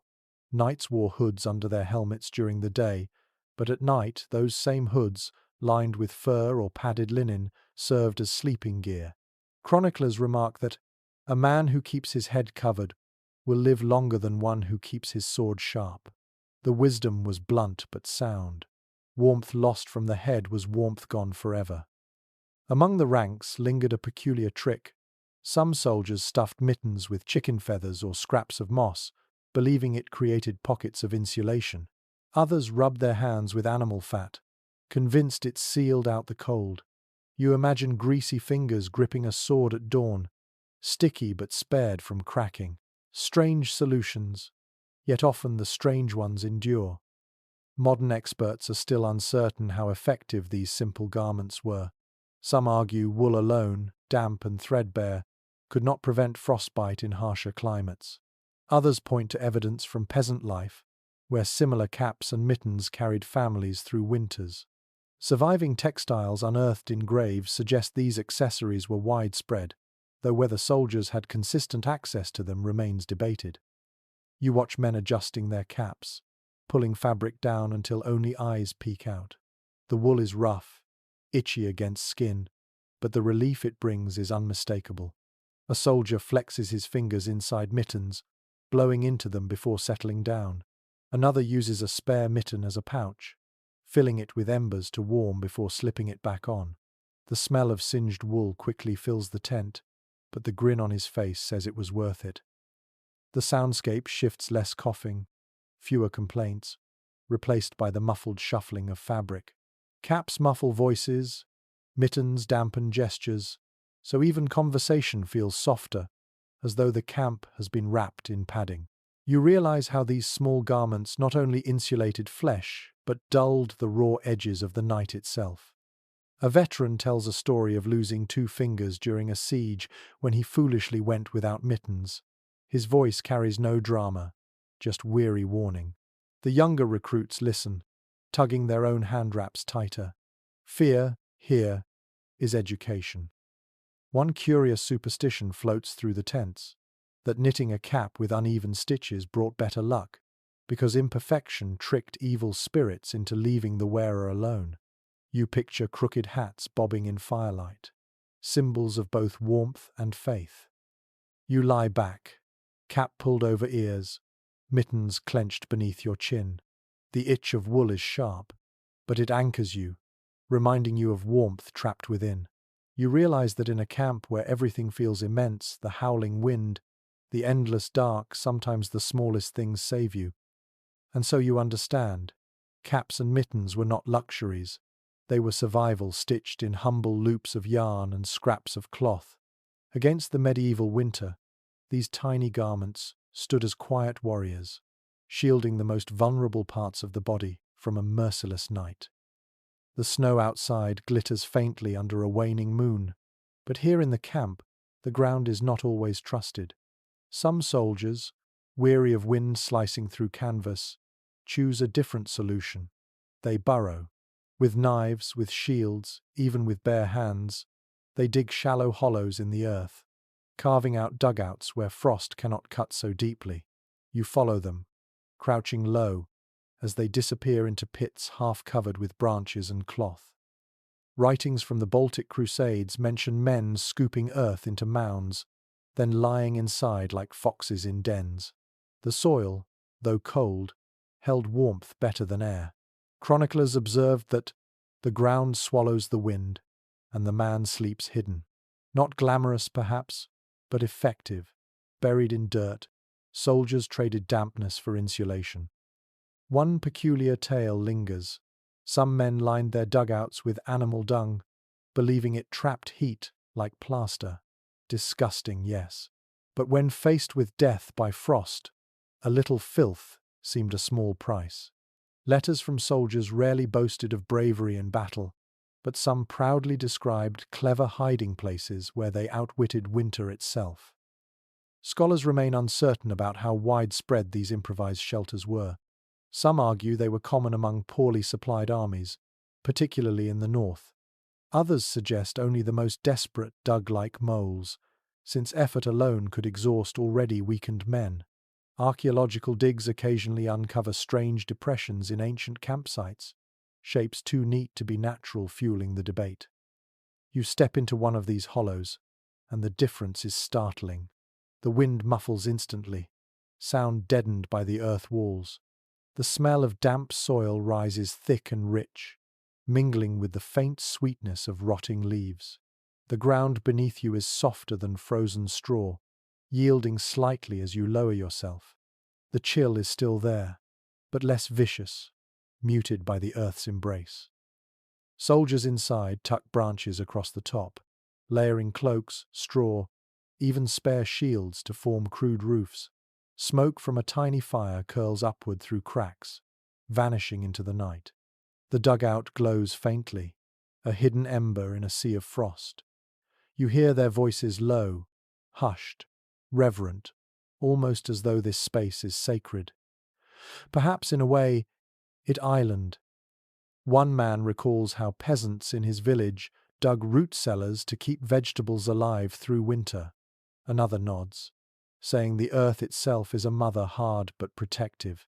You sense how these beliefs transform cold dirt into comfort. Even in war, men drew on the wisdom of farmers and ancestors. A quirky habit emerges. Soldiers sometimes carved patterns into the dugout walls, scratching crosses, runes, or simple tally marks. Some said it kept spirits away, others said it was boredom. Either way, the etchings turned soil into a home, however brief. You lean back, earth pressing close on all sides. The silence here is profound, broken only by breathing and the occasional drip of melting frost. Outside, the wind howls. Inside, the dugout hums with stillness. You realize why men chose this, not because it was comfortable, but because it was survivable. And so you see, in medieval battle camps, men sometimes slept not above the earth but within it, trading the vast sky for narrow walls of soil. In those improvised dens, they learned what every creature knows, that warmth often lies beneath the surface, waiting for those willing to dig. You emerge from the dugout and wander further, where the snow lies trampled and the smell of iron still lingers. Here the camp bleeds into the battlefield itself. No tidy rows of tents, no straw to soften the ground, just churned mud, shattered shields, and the husks of war. When armies marched too fast or supply wagons lagged, soldiers bivouacked wherever they stood, even if that meant sleeping amid the remnants of slaughter. Chroniclers give chilling glimpses of this. After Agincourt, men collapsed onto fields still littered with bodies, too exhausted to care. They wrapped themselves in cloaks and lay among the dead, breathing the same frosted air that stiffened corpses beside them. The living and the fallen were bedfellows, one monk recorded grimly. War and winter made no distinction.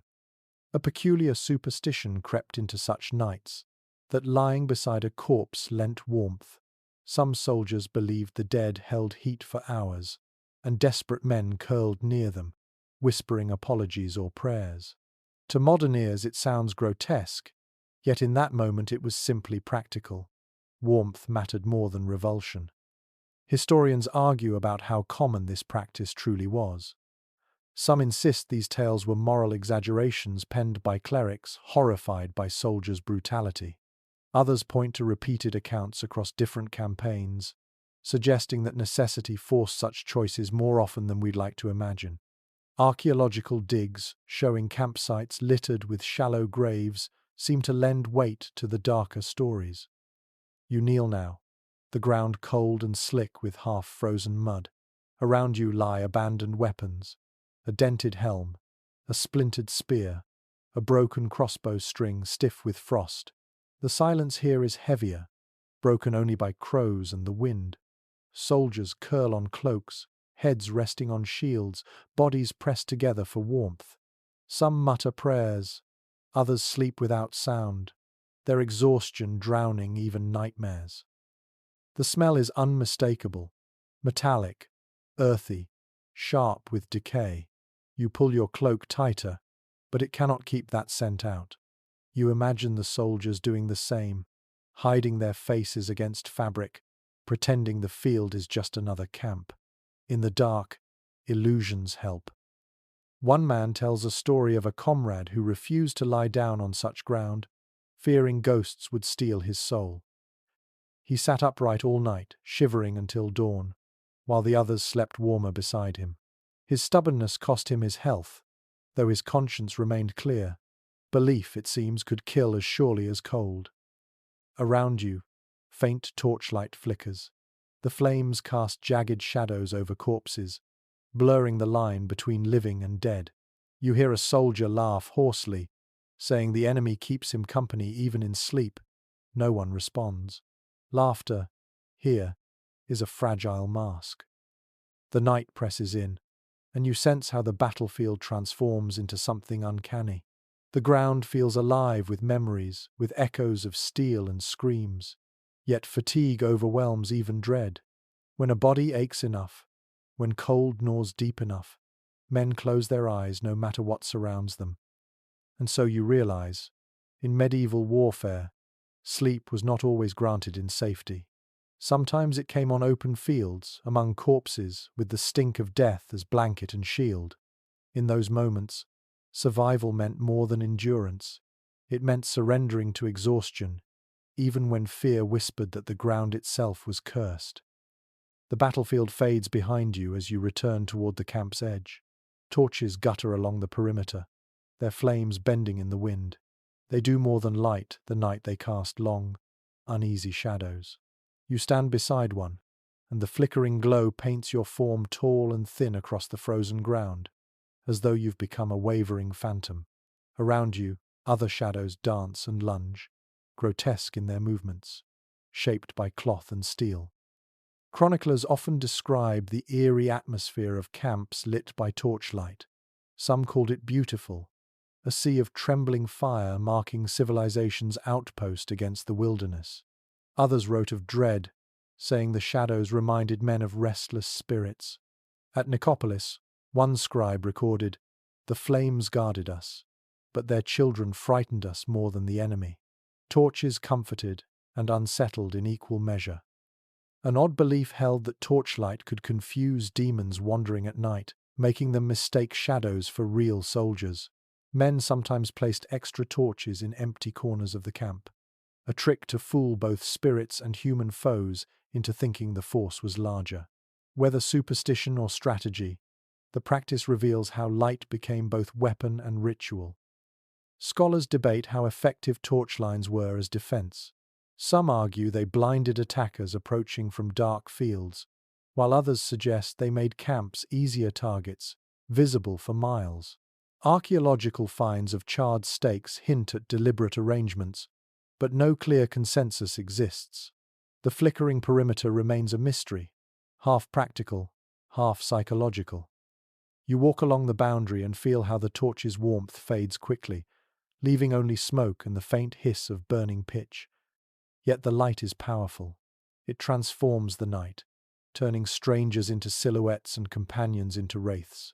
The ground ripples with movement as flames bend, making even still men seem restless. One soldier nearby mutters that shadows predict fate. Long shadows mean long life, short ones mean death at dawn. Another spits, dismissing it, though he glances nervously at his own dark twin dancing beside him. You sense how belief mingled with fear, shaping even the simplest glow into omen. The smell of burning resin is sharp, clinging to cloaks and hair. Smoke stings your nostrils, but the sound of crackling wood comforts you. It drowns the silence of the frozen fields, replacing emptiness with rhythm. Even in their unease, soldiers are drawn to the light, gathering near torches as moths might, their faces golden against the night. You notice how some men deliberately sit where their shadows stretch far, pretending they are joined by phantom comrades. In their minds, the camp swells larger, stronger. The enemy, if watching from afar, might believe the same. Deception and comfort twine together in the flicker. As you finally turn away, your eyes burn from the glow, and the darkness beyond seems deeper, more absolute. But behind you, the torches stand, stubborn defiance against both frost and fear. And so you realize, torchlight was more than fire. It was sentinel, symbol, and superstition. In the restless hours of a medieval night, shadows became both guardians and ghosts, reminders that survival was never lit by certainty but by flames that always trembled in the wind. The torches burn low as night folds into its heaviest hours. Inside the tents, soldiers shift and groan, waking to joints stiff as timber. You feel it too, every bone creaks as if aged decades in a single night. Rising from straw is no small task. Muscles ache, knees resist, and fingers curl slowly back to life. Sleep in a medieval camp is less restoration, more brief surrender. Accounts from chroniclers make this plain. Men often recorded that soldiers woke as if broken on the rack, their bodies so sore they stumbled when they tried to stand. The ground, unforgiving through straw and cloaks, bent spines and stiffened joints. Marches that followed were agony before the first step was even taken. A night of cold adds 10 years to a man, one veteran wrote, grimly summing up the toll. A curious detail surfaces from letters. Some soldiers swore that cracking their knuckles or stretching until tendons popped was proof life had returned to frozen limbs. They described it proudly, as if the sound itself meant survival. You hear such noises now, popping joints, echoing like twigs snapping in a fire. Strange, but perhaps satisfying in the stillness. Specialists in medieval life remain uncertain how common long-term damage was from these conditions. Some argue arthritis and joint pain plagued veterans early, while others insist the constant physical activity toughened bodies against lasting harm. Skeletons uncovered from battle cemeteries show both resilience and wear, leaving scholars cautious about conclusions. Around you, soldiers groan awake, rubbing shoulders, stamping feet, rolling heads in stiff circles. A few curse softly, voices cracking in the cold. One jokes that his back feels like it belongs to a man twice his age. Another mutters that if the enemy doesn't kill him, the earth will. Laughter trickles through, weak but real, the humor that cushions misery. The smell of damp wool rises sharply as men tug on cloaks, heavy with night frost. Smoke lingers in the air, sharper now as dying fires are stoked back to life. Straw rustles as bodies shift, clinging to cloaks and hair. The soundscape is a slow awakening, groans, coughs, the scraping of metal as swords are gathered once more. Odd habits emerge. Some men slap their own thighs and arms to drive blood back through sluggish veins. Others rubbed snow on stiff joints, believing the shock restarted circulation. It seems counterintuitive, but perhaps the contrast jolted the body awake. One veteran even claimed that lying flat and letting another soldier walk across your back was the only cure. Painful, yes, but he swore by it. The camp, once quiet in slumber, becomes a chorus of stretching, stamping, and muttering prayers. The faces around you are pale, lips cracked, eyes ringed with shadows. Yet each man still rises. This is the miracle of endurance, not waking refreshed, but waking at all. You push yourself upright, feeling your own muscles groan like old wood. The frost clings to your cloak, brittle crystals catching torchlight. Each movement feels like a negotiation with your body, but slowly warmth creeps back. Stiffness eases into motion, exhaustion reshaped into readiness. And so you realize, mornings in medieval battle camps were not fresh beginnings. They were hard victories, proof that the men had survived one more night. To rise aching, joints frozen, was not weakness. It was defiance, the body insisting, however creakily, that it still lived. The camp stirs fully awake, yet not all find the strength to join the bustle. A few men crouch over scraps of parchment, quills trembling in their stiff fingers. By the glow of a torch or the fading embers of a brazier, they try to write letters home. The ink, however, resists them. Overnight it is clotted in the cold, frozen into sluggish lumps that refuse to flow. Contemporary accounts note this constant frustration. Monks accompanying armies wrote how soldiers begged them for help with correspondence, only for ink to congeal in the chill. In northern campaigns, men sometimes held small bottles of ink beneath their cloaks through the night, hoping body heat would preserve it. A letter delayed could mean weeks of silence, and silence gnawed at morale. A curious improvisation surfaces in records. Some men mixed wine into ink, claiming it kept the liquid from freezing. Others used soot and water fresh from the fire, scrawling in thick, smeared lines that barely resembled script. Odd though it sounds, these makeshift inks left behind shaky but enduring words, testament to the will to be heard across distance. Historians still dispute how literate the common soldier was in medieval Europe. Some insist only a handful could write, relying on clerks or priests to compose letters. Others argue literacy spread more widely through towns and guilds, meaning many soldiers could at least scratch their names. The archaeological record of graffiti on walls, shields, and even bones complicates the picture. The debate, like the ink, remains unresolved.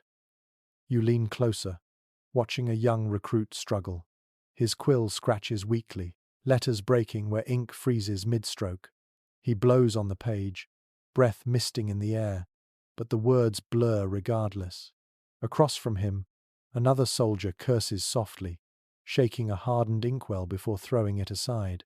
Frustration is sharp, but determination sharper. They keep trying. The smell of damp parchment and burning resin mingles oddly with smoke.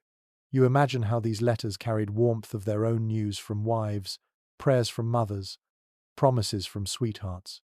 Writing was a way to survive the night not only in body, but in spirit. The frozen ink, in its stubborn refusal, threatened more than words. It threatened connection itself. One veteran laughs hoarsely, saying he once carved a letter into wood when ink failed, then sent the plank home by courier. His comrades chuckle, though the story carries truth. When the heart demanded expression, even frozen nights could not silence it. You look again at the trembling hands, the faint scratches on parchment, and the determination in tired eyes. It is not poetry, not eloquence, but it is love, fear, and hope captured in crooked lines. And so you realize, frozen ink was more than an inconvenience. It symbolized how winter wore silenced voices, muffling bonds that stretched across miles. Yet even when words cracked and smudged, men found ways to send themselves home, if only on scraps that outlived the frost. The camp hums with weary motion, yet one corner catches your eye. A pile of hides, rough and heavy, spread across the straw.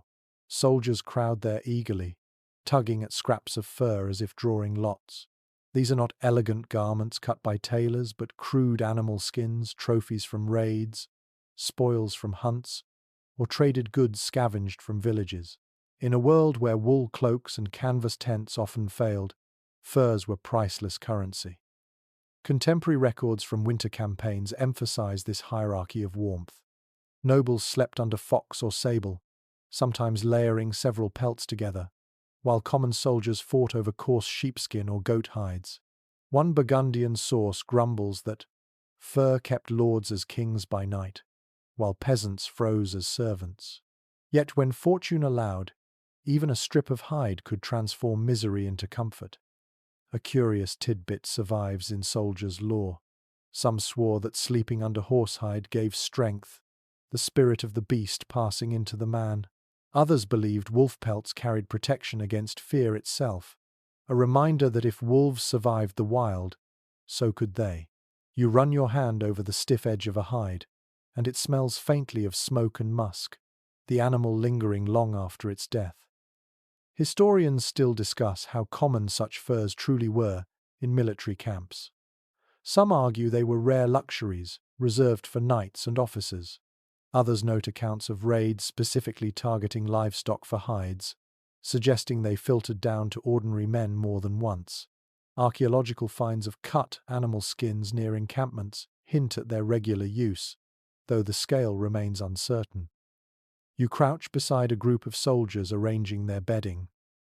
They spread a cowhide across the ground, its weight flattening the straw. Then they crawl beneath a bearskin cloak, pulling it tight across shoulders. Immediately the air inside the cocoon shifts, less biting, more tolerable. The men sigh in relief, their breath clouding the fur above them. One whispers that the hide is warmer than his wife's embrace.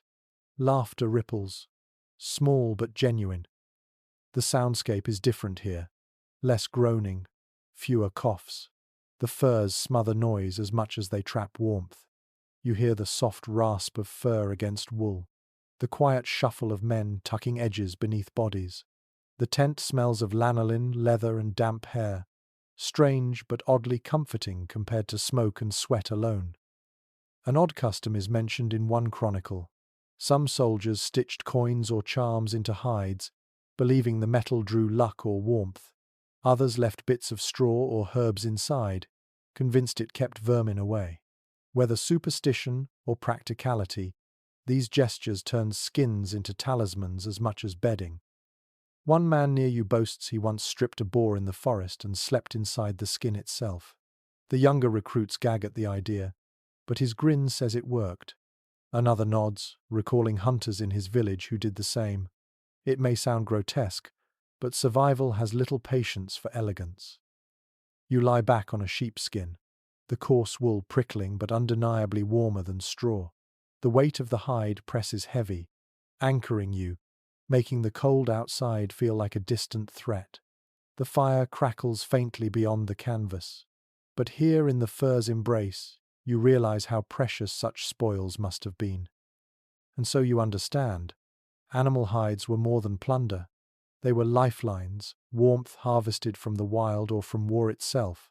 In medieval camps, they blurred the line between hunter and hunted, turning beasts into allies long after their breath had faded into the frost. The camp grows quieter, though not calmer. A new unease stirs as men grumble about the filth creeping into every corner. Straw blackens with soot and sweat, cloaks stiffen with layers of grime, and the smell of unwashed bodies mingles with the acrid smoke of dying fires. The cold is cruel, but sometimes it is the squalor that feels deadlier. Chroniclers recorded that medieval camps were breeding grounds for misery. Men rarely washed in winter, water frozen or hoarded for drinking, waste piled at the camp's edges, sometimes freezing into grotesque mounds. More men fell to sickness than steel, one observer wrote after a winter siege, hinting that dirt and damp may have claimed more lives than enemy swords. Among the soldiers themselves, a peculiar debate simmered. Which was the greater killer, the frost or the filth? Some swore the cold, hardened men, burning away weakness like a forge, while dirt rotted them from within. Others insisted the opposite. That disease was nothing compared to the way frost crept into lungs and joints. You hear such arguments now around the embers, tired voices trading misery like currency. Modern historians echo this uncertainty. Some point to chronicles full of fever and dysentery as evidence that sanitation, not cold, was the chief enemy. Others emphasize the relentless toll of frostbite and hypothermia. Archaeology reveals bones marked with both disease and injury, leaving no clear verdict. The truth, as always, lies in the tangled web of both. You glance around and see the evidence everywhere. Cloaks reek of damp smoke, boots caked in filth, rats scurry through bedding, their droppings scattered like dark seeds. A soldier scratches at lice beneath his collar, muttering curses. Another hacks a cough so deep it rattles his chest. The sound is more chilling than the wind. One curious trick emerges. Men sometimes rubbed their bodies with vinegar or strong wine, believing the sting killed pests and disease. Others burned herbs inside tents, letting the smoke drift across skin as a form of cleansing. The air tonight smells faintly of sage and rosemary, mixed into the haze. A ritual, perhaps, as much as a cure. And still the cold persists. You realize how these two enemies, frost and filth, work together. When men shivered, their bodies weakened. When they weakened, sickness took hold. When sickness spread, the cold finished what it had begun. A soldier nearby sighs that he'd rather die clean in frost than rot in his own sweat. His comrade laughs bitterly, saying he'll take lice over losing toes. Their banter is weary, but it masks fear. Every man here knows both threats lurk in the dark, waiting. The air hangs thick, heavy with smoke, sweat and sickness. Yet despite the stench, the camp endures. Fires are stoked, cloaks pulled tighter, prayers whispered. In the face of cold and filth alike, survival continues. And so you realize, winter war was not fought against a single foe. It was a siege on all sides, frost outside, filth inside. Soldiers lay between them, enduring, because there was no choice but to wake each morning and face both again. The hours creep toward dawn, and suddenly the silence shatters with a deep, steady beat drums. They echo through the camp, slow at first, then faster, rattling like thunder on frozen air. Soldiers jolt awake, some groaning, some swearing, others fumbling for boots still stiff with frost. The sound is irresistible. It drags every man from his cloak and straw. Chroniclers often mention these drums as the pulse of an army. They roused men at sunrise, signaled orders, and prepared hearts for battle. One account from the Italian War's notes: the men rose more from fear of silence ending than from the drum itself. The beat was not gentle, it was command in rhythm, insisting that sleep end and movement begin. A curious tradition clung to these mornings. Some believed the drum's echo drove away evil spirits of the night, scattering them before the first light. Others said it stirred courage in the blood, as if each beat synchronized hearts for war. Whether superstition or psychology, you feel it now the way the rhythm vibrates through the chest, shaking off icy lethargy. Modern scholars argue about how effective drum signals were in the chaos of medieval life. Some claim they were indispensable for coordinating large forces, while others believe their use was mostly symbolic, given how easily sound was swallowed by wind or terrain. Excavated instruments, wooden frames, stretched skins suggest both utility and ritual, leaving room for interpretation. Around you, the camp lurches to life. Fires roar as they're stoked with fresh wood, smoke billowing upward in thick clouds. Horses whinny, stamping against frost, their breath steaming in rhythm with the drums. Men stumble out of tents, rubbing sleep from eyes, groaning as joints protest. Yet with each beat, movement steadies. The noise gathers them like a shepherd's crook. You feel the weight of fatigue still clinging, limbs heavy, back sore, breath shallow, but the drum insists. One soldier mutters he'd rather sleep forever, but even he drags himself upright. Another smirks, saying the drum is louder than hunger. Their jokes are brittle, but the rhythm drives them on regardless. An odd custom emerges here. Some soldiers pressed hands to the earth as the drum sounded, believing they drew strength from the ground itself. Others clenched fists over their hearts in time with the beat, swearing it locked courage in place. You see both gestures now, small rituals against fear. The camp transforms quickly. Cloaks, flappers' men fasten belts, shields thud against frozen soil, swords rasp from scabbards. The soundscape is no longer one of sleep, and coughing it is a forge being stoked, iron and leather awakening with men's bodies. The smell shifts too. Smoke thickens, mingled with sweat newly risen, sharp and bracing. And still the drums pound. They are relentless, echoing into the fields, carrying further than the camp's edge. Perhaps the enemy hears them too, a warning that the army still breathes after another brutal night. You stand straighter, body warming with movement. The stiffness remains, but the rhythm forces blood through frozen veins. The night has ended not with peace, but with percussion. And so you realize, in medieval camps, dawn was not gentle. It came with drums, dragging exhausted men from straw and smoke into motion. The beat was both order and omen, the heartbeat of survival before the day's march or battle began. The drums fade, replaced by chatter and the metallic clang of men arming themselves. Yet amid the bustle, voices trade stories not of strategy or orders, but of survival.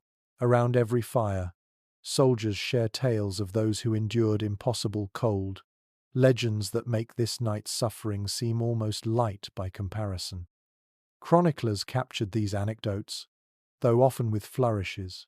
One tale told of German mercenaries who slept through a blizzard so fierce that their tents vanished beneath snow, yet by morning they dug themselves free, alive and laughing. Another claimed that during a Polish campaign, men froze standing at their posts, weapons clutched in stiff hands, while their comrades swore their spirits still guarded the camp. Whether fact or exaggeration, these stories gave hope where firewood could not. A peculiar legend recurs, that the strongest soldiers were born in frost. Men bragged they were winter-forged, their blood thicker, their lungs sharper. A few insisted that drinking icy water before sleep made them wake stronger, as if tested and approved by the cold itself.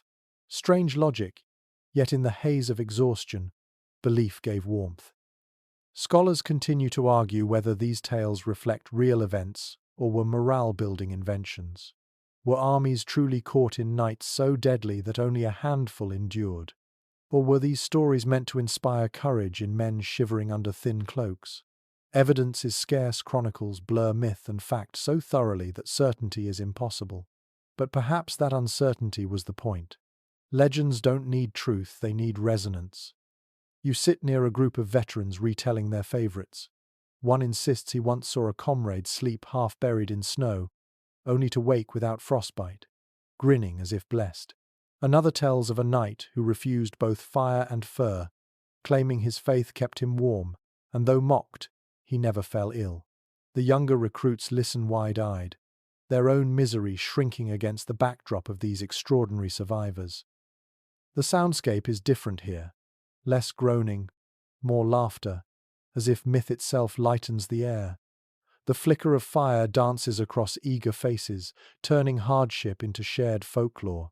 Each story is embroidered further, details growing bolder with every retelling. Truth doesn't matter. The rhythm of survival is what counts. An odd superstition appears in their words, that those who spoke of freezing never froze. To talk of it, to name it, was to keep it at bay. So men boasted loudly, exaggerating their coldest nights, as if bragging alone would thicken their cloaks. Perhaps it worked, perhaps only the silence killed. The smell of roasting scraps drifts again, mixing with smoke and damp earth, a reminder that life presses on. Stories swell louder, rising with the warmth of fire. You feel the pull of these legends too, their exaggeration carrying you further from the misery at hand. And so you realize, survival in medieval battle camps was not only physical, it was also narrative. Men endured not just by fire and cloak, but by telling stories of others who had endured worse. Legends became blankets, myths became fuel, and in their glow, frost retreated if only for a little while. The legends fade into silence as the night finally begins to thin. The fires, once roaring, are now nothing more than heaps of glowing coals.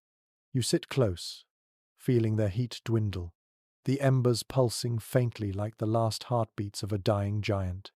Around you, soldiers huddle tighter, cloaks drawn close, bodies pressed together in instinctive clusters. Sleep comes in fragments, an hour here, a few minutes there, but somehow it is enough. Chroniclers often remarked on this liminal time, just before dawn, when the camp hovered between exhaustion and duty. They noted how the faint glow of embers kept men alive, though barely, and how soldiers stared into the red coals as if divining their fates. Some even believed the shapes in the ashes foretold the coming day. A bright spark meant victory, a dark heap meant death. Superstition turned dying fire into oracle. An odd practice sometimes noted in letters was that men spat into the embers before sleeping, believing it locked their warmth into the fire, which would return it by morning. Others traced symbols in the ash, charms against cold and fear. Strange, perhaps, but you can picture the comfort it gave ritual layered atop survival. Historians still question whether embers truly offered much warmth. Some argue that the glow kept frost at bay long enough for rest. Others suggest it was purely psychological, a reminder that heat had once existed and might return. Excavated fire pits in old encampments reveal circles of ash surrounded by sleeping areas, suggesting that even illusion mattered. You lean forward, watching sparks crumble into powder. The smell of wood smoke lingers, clinging to hair and cloak, marking you as a creature of fire. The camp is quiet now, save for the occasional cough, the restless snort of a horse, the faint whistle of wind slipping between tents. The night is not gone, but its grip loosens. A soldier beside you stirs, mumbling in his sleep. Another shifts, tugging the last bit of warmth from a fading ember. Their faces are pale, lips cracked, yet their bodies endure. They are still here. That is the only victory the night offers. And so you see the truth. In medieval battle camps, survival was rarely glorious. It was not fire alone, or straw, or cloak, or prayer that saved men. It was all of them together, layered, fragile, imperfect. Embers glowed low, but they glowed enough. Companions pressed close, and that was enough. Faith whispered, stories comforted, myths amused, and somehow, dawn always came. Now the camp quiets even more, the rhythm of breathing slow and steady, the world muted under snow and smoke. You let your gaze linger on the last coals, dim pulses fading into darkness.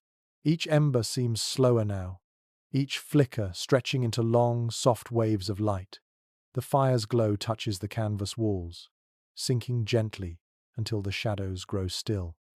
You feel the frost outside, but it no longer presses so hard. The night, once sharp and merciless, has softened into something almost forgiving. The soldiers around you breathe in unison, their bodies heavy, their minds drifting far from the battlefield. The camp becomes a cradle of sound, gentle snores, the faint rustle of straw, the sigh of wind pushing lightly against cloth. Even the animals are calm. Horses stand quietly, their breath slower, their eyes half closed. Dogs curl into tight circles.